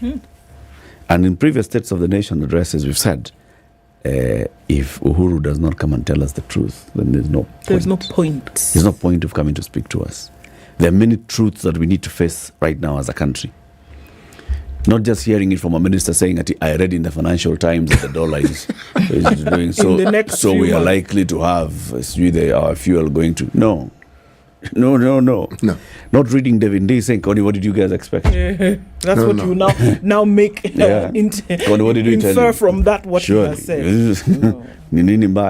Not Moses Kuria saying, me, I'm using my own calculations. I'm a scientist. I'm a math person. I can tell you, based on this, mafuta itakuwa 270 by January. By March. There are office bearers whose duty it is to crunch those numbers and tell us in a timely fashion, regularly. Tell you. And the president should come and prepare the country today and say, look, this is where we are at locally, domestically, and in view of what's happening across the globe. This is where we are. This is what is going to happen. This is what's going to happen. We need to pay $2 billion next year for Eurobond. We will not be able to unless we do this and the other. We have fuel and medicine and all these other things to import into the country. For us to import them, it's going to cost us a hefty penny. For us to get that hefty dollar, this is what we must do. That's the state of the nation. It is. And really, it's not about wanting to impress Kenyans anymore. Look, you're already there. You get? Yep. It's not a matter of, let me come and give you a speech or let me tell you this so that you can vote me in. You're there. So you don't have to impress anybody, really. You really need to give cut and dry information about what is actually going on. Because it is upon these Kenyans that you've asked to give you the position. They've given you, now, do the rest. You don't have to curry their favor. You don't. You just need to let them know what's going on. Because it bears on their everyday life. Every day. Time for that break, and then we want to hear from you. 0719-012-600. What should the president have in his State of the Nation address this afternoon? Protect, waterproof, and shine your shoes with Kiwi. And in the process, get somebody to benefit with 35,000 shillings worth of school fees. Could be you. Could be somebody else that you nominate. What do you need to do? Go to a supermarket and then you need to locate this kiwi tin with the new fabulous design. And after you buy that, you can even say, look, I want to know right now if I've won. Pop the lid. Under the lid, you will find a code. And when you dial *459*5#, you will then follow the instructions. You win instant airtime or data. And then you also get picked to, participate in the draw. 4 people every week winning 35,000 shillings. It goes towards school fees, making January just a little bit easier on you. This is the Situation Room, the only way to start your day. Step up and shine. It's that time of the year to win big with Kiwi. Stand a chance to win school fees worth 35,000 Kenya shillings weekly and instant airtime or data. Here is what you simply need to do. Visit your nearest store, buy any participating Kiwi tin with a fabulous new design nationwide. Dial *459*5#, enter the unique code you'll find under the lid, and you could be the next winner. Kiwi, your trusted partner to protect, shine, and waterproof your shoes. Terms and conditions apply. Okay, sun is up in Nairobi. It's 19 degrees, highs of 24, and we'll see highs of 24 as well in a partly sunny Nakuru, coming down to lows of 15. It's sunny at 20 in Nyeri with highs of 24 and lows of 16, and in Eldoret this morning, 18 and sunny with highs of 23 and lows of 14. It's mostly cloudy in Mombasa this morning. We'll see highs of 30 and lows of 25, while Malindi is cloudy at 28. It'll go to highs of 30 and lows of 25. All right, in Kisumu, it's partly sunny at 25, highs of 29, and Kakamega will see highs of 28. Kampala this morning is cloudy at 23, and Dar es Salaam is cloudy as well as at 28. Looking into a sunny Mogadishu at 30, and Addis Ababa is sunny at 18. Johannesburg mostly sunny at 18, with Lagos at 26, mostly sunny as well. Kinshasa is cloudy at 23. It'll go to highs of 32. Thursday afternoon, 8 degrees and windy in Beijing, and Paris is cloudy at 10, with heavy rain in London at 8. Close things out in New York, where it's 7 degrees and mostly cloudy. Wednesday night, coming into Thursday, highs of 17 and lows of 7.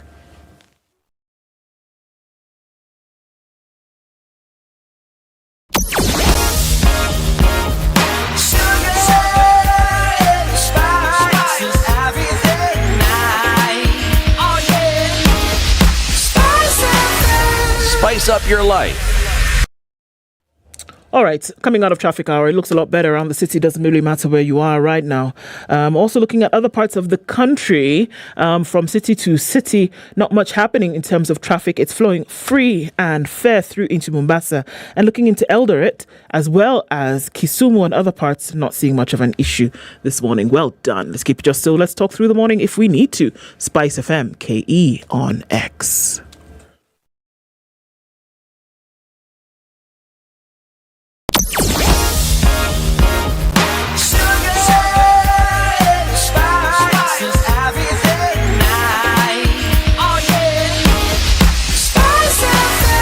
Spice up your life.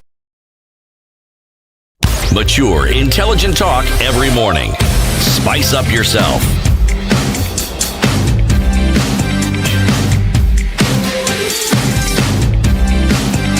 Mornings done right. 94.4 Spice FM. 0719-012-600. What should the president include in his State of the Nation address this afternoon? Kerry in Kileleshwa, good morning. Good morning, Eric. How are you? And everyone else. Good morning. I'm fine, thank you. Yeah, good morning. Now, I think the president should first walk away from the state of life and start now addressing, like each one of you has very promptly and rightly said, that he now needs to look at the state of the republic and think what is really happening. I can barely see what this government has done this far. You've mentioned about expansion of roads. Those are very, very, very minor problems. You see, recently we were being told that the government is putting mitigation measures against the floods, expected floods due to El Nino. But you can see every place they say they have put up mitigation measures. The floods are sweeping away everyone. So I think he just needs to. People say he never listens to advice, or maybe he's the head of everything in the presidency. I think maybe he should listen to someone somewhere, somebody sober. And they craft a message that will really inspire people into supporting him in the many measures that he needs to put in place. He also needs to remember that we are in the current mess because he was part of it, and stop running away from that fact. Just say, yes, I was part of this mess. Now it's time for us to make right. If it's Eurobond 1, Eurobond 2 that they are now due for payment. Yep. He was part of that. What the money did when people made noise about where the money went to, he was the first person front on line to defend the government on that score. So he should, now that the payments are due, he should not tell us that Uhuru borrowed the money and now it's my turn to pay and I'm suffering because even at one point he said ndio maana mnaona ninakonda kwa sababu nasumbuka vile nitalipa. But when this money was being misused during Eurobond 1 and 2, you were part of it. Yeah. So Eric, I think he just needs to have a self relook. In Swahili wanasema kujiita kama mkutano, and address this issue from a point of I'm part of the mistake. Even me, Kerry here, I'm part of the mistake because maybe there's some things I didn't do right. But all of us are part of the mistakes that have. But how now going forward? Do you all pull together to correct what has gone wrong? If it doesn't do that, it's going down, and it's going down in a bad way. Thank you very much. Thank you, Kerry. Thank you very much. John Mbaka, good morning.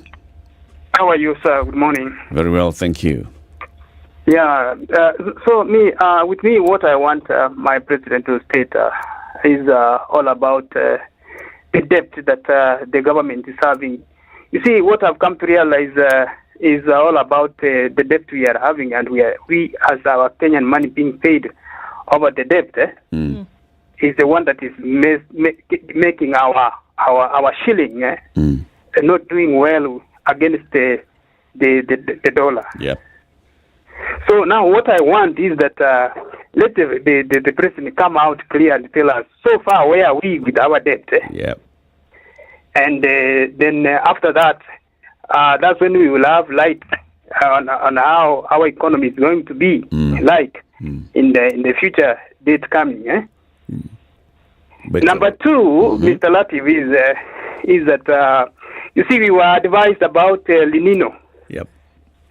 And now all of a sudden then we were advised that it's not El Nino, it's somehow a heavy kind of rain that will be falling all over. Okay. And you see now there was some money that was set aside for this El Nino. Now maybe will the president come out and maybe address where did the El Nino money go to? Because already I know it could have been set aside for the same issue. Oh, John, I yes, agree with you. Thank you very much for the contribution. Yeah, thank you very much, Mr. Latiff. Yeah. 0719012600. I like what John and Kerry are saying. You know, let's get to a point where has the president actually formally recorded and said, I inherited a dilapidated system or economy. There were mistakes that were made in the past.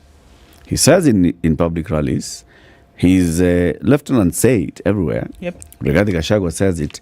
But you see, if he says it in Parliament, that's official record. Yes. That there was something that was messed up. Our debt situation is a big problem, and debts that were taken did not need to be taken at the point they were taken.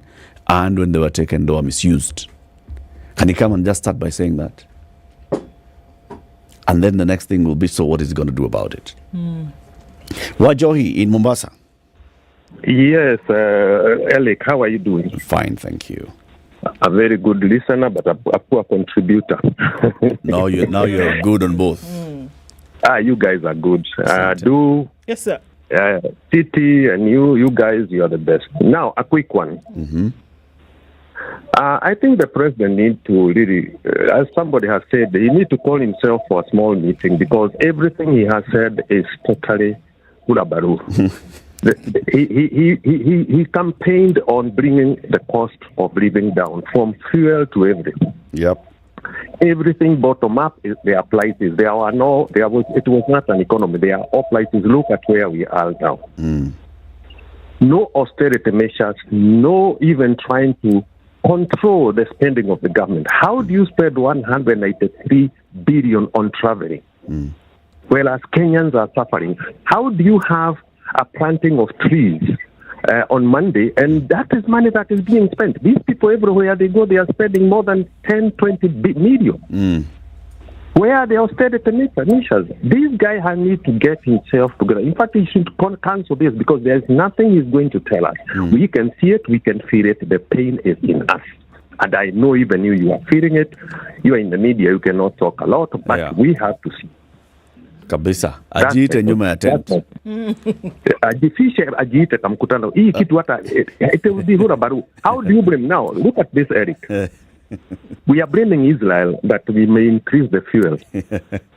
We have blamed the OPEC of fuel. Can you go and Google what is a barrel since from last year? In fact, it has declined to $89. So it is not increasing. So where are we getting our fuel? From another planet? Eric, tafakari. Thank you very much. Thank you, Ajohi. And keep up the good work. How is Mombasa though? Is it raining heavily? On and off.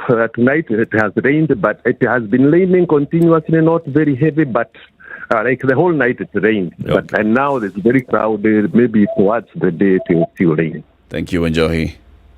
Okay, guys, take care. Asante. Let's talk to another Mombasa person, Blackwater. Hey guys, how you guys been? Good morning. How are you? How are you? It's been a while. It's been a while. Indeed. Now, I mean, I think in my case, we're looking at a situation where somebody asked to drive the bus.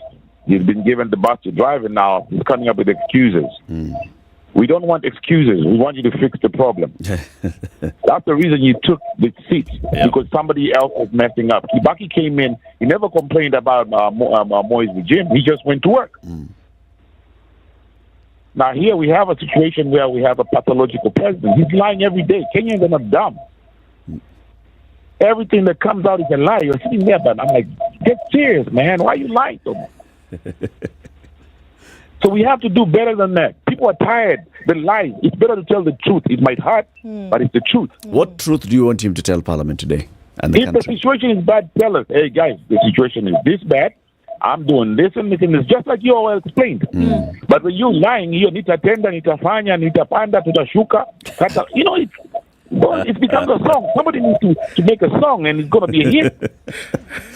Thank you, Blackwater. Recently we had them in Mombasa just last weekend. Yeah. We had a traffic gridlock for 5 hours. Wow. You leave the town, you arrive in Nyeri and Shandu in 4 or 5 hours. Wow. Seriously, the whole city was locked. People were pissed. Yeah.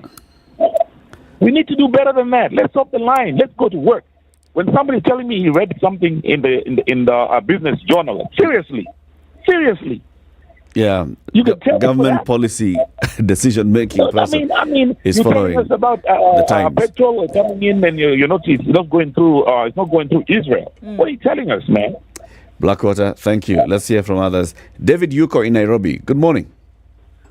Good morning. Good, have a wonderful team. We are glad to be informed by your team. Just a quick comment on our debts.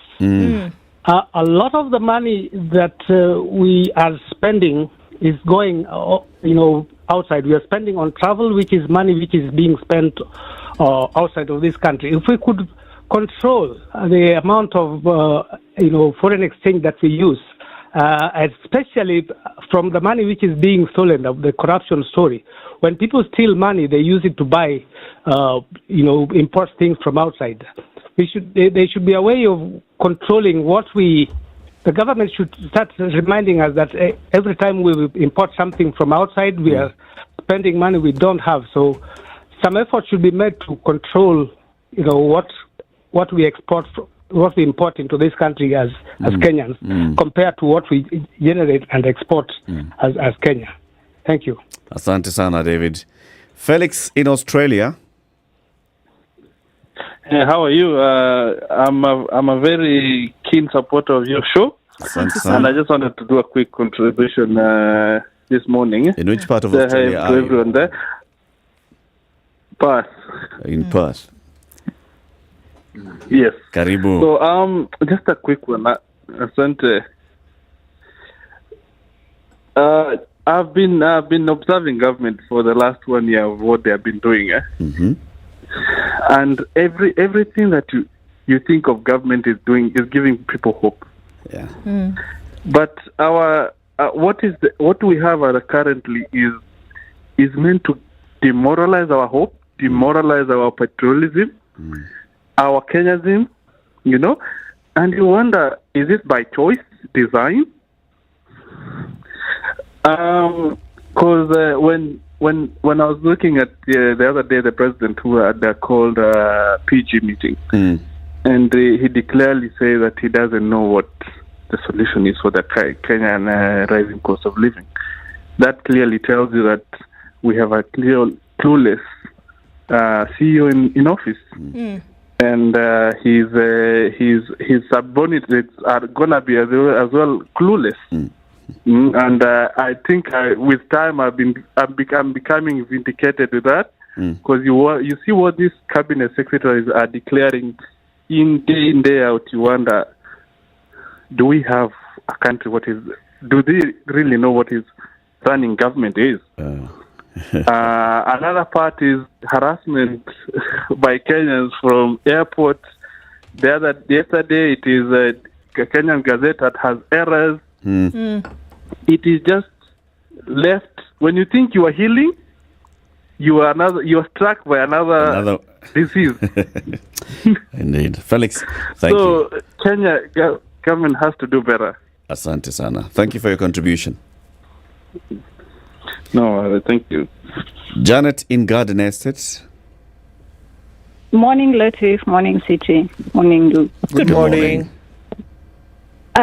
I do not expect anything because I think the situation we are in a circus led by a clown in charge. You do not expect anything. The man will speak. I don't expect anything. He'll This speak person for at has least an vindicated hour. us. I do not expect anything from the State of the Nation address. And this person is going to come and skirt around issues just like the way you had, what is this environment CS called yesterday. You ask a very simple question. You have decided to give us a holiday on Monday. But since you have no plan, you have no idea where we are getting these things, by the time you're giving us a holiday, I expect you to have your stuff in order. We do not know where we're getting seedlings. You should give all that to the chief level.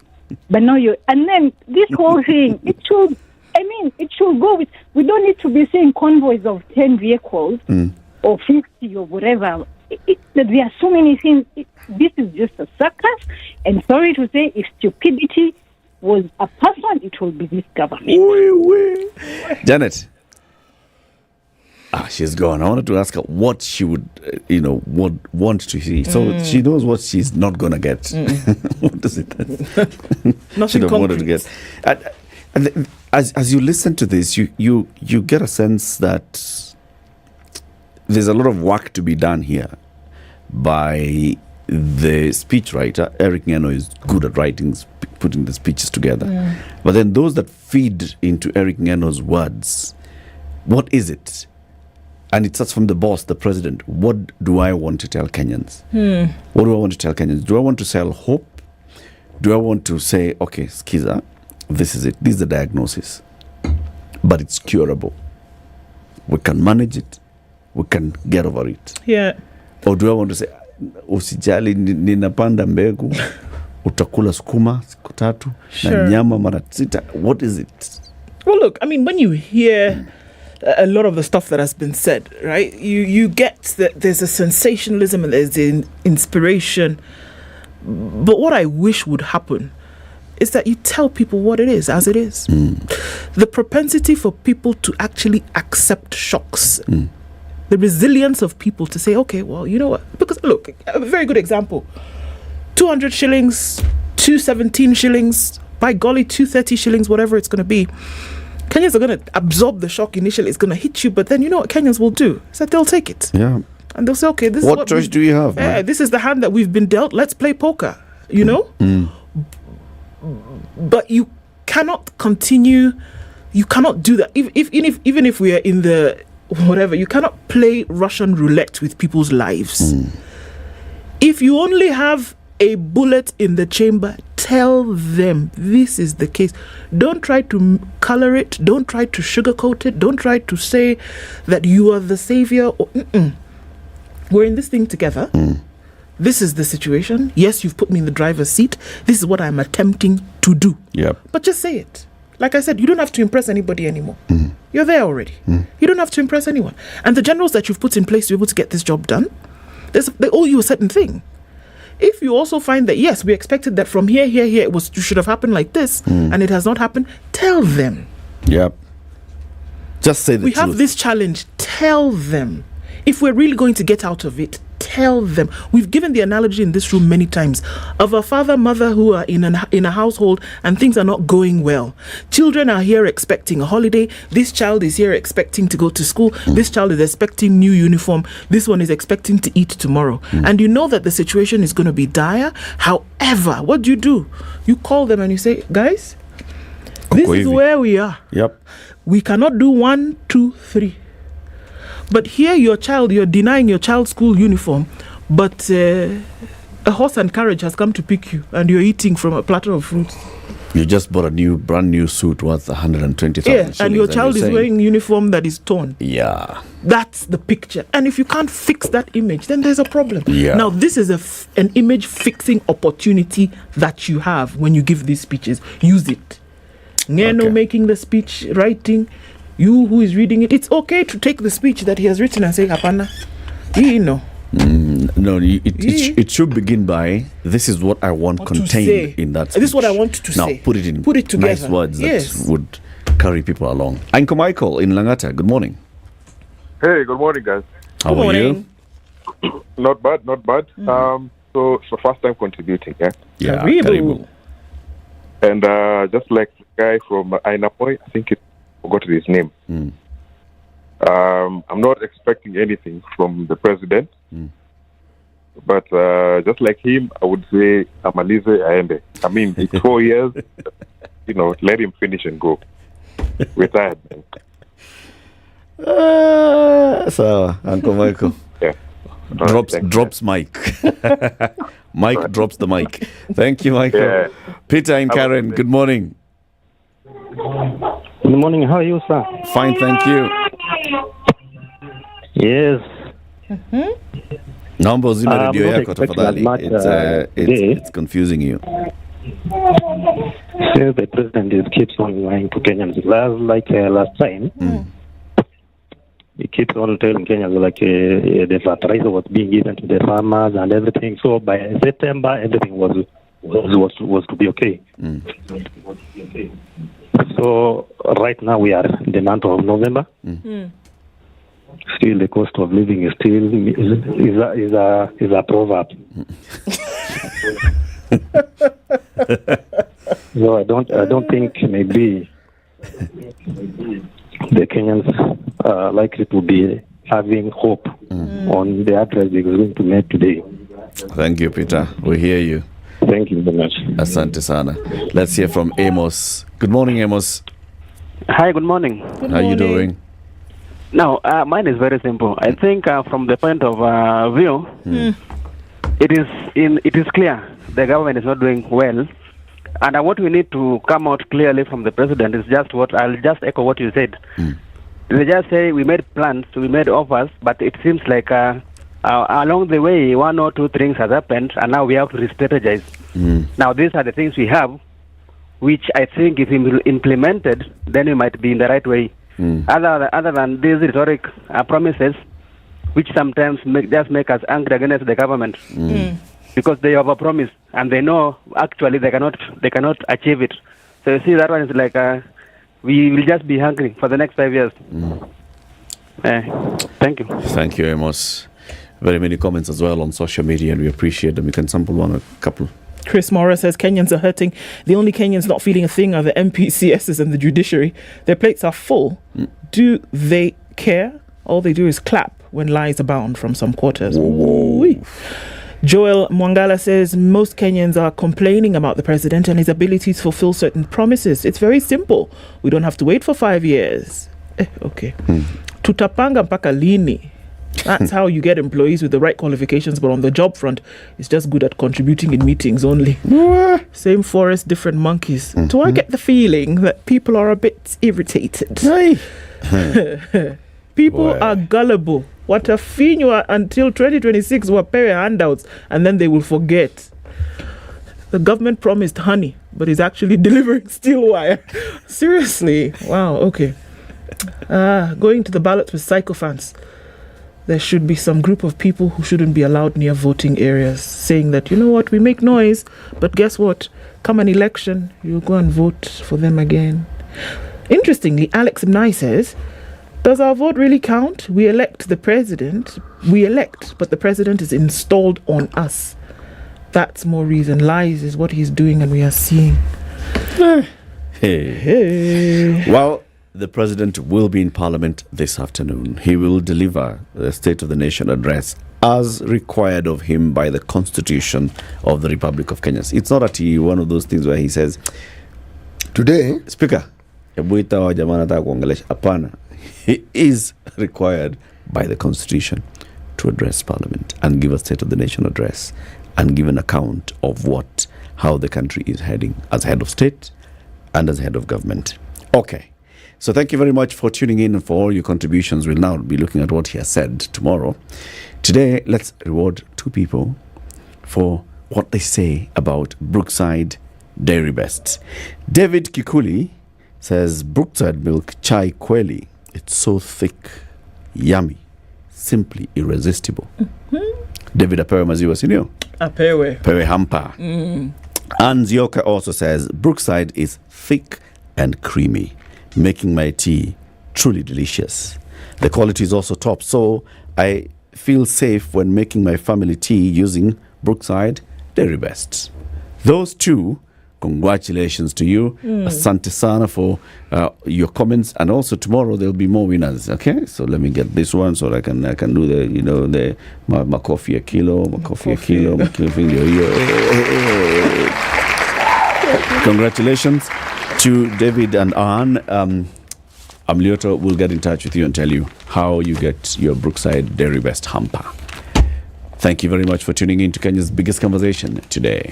Tomorrow, Friday, the 10th of November, 2023. And God willing, we'll be back here at 6 a.m. Have a wonderful day. City? May the rain. Yes, indeed. Have a good one, people. Good morning. It's 10 o'clock.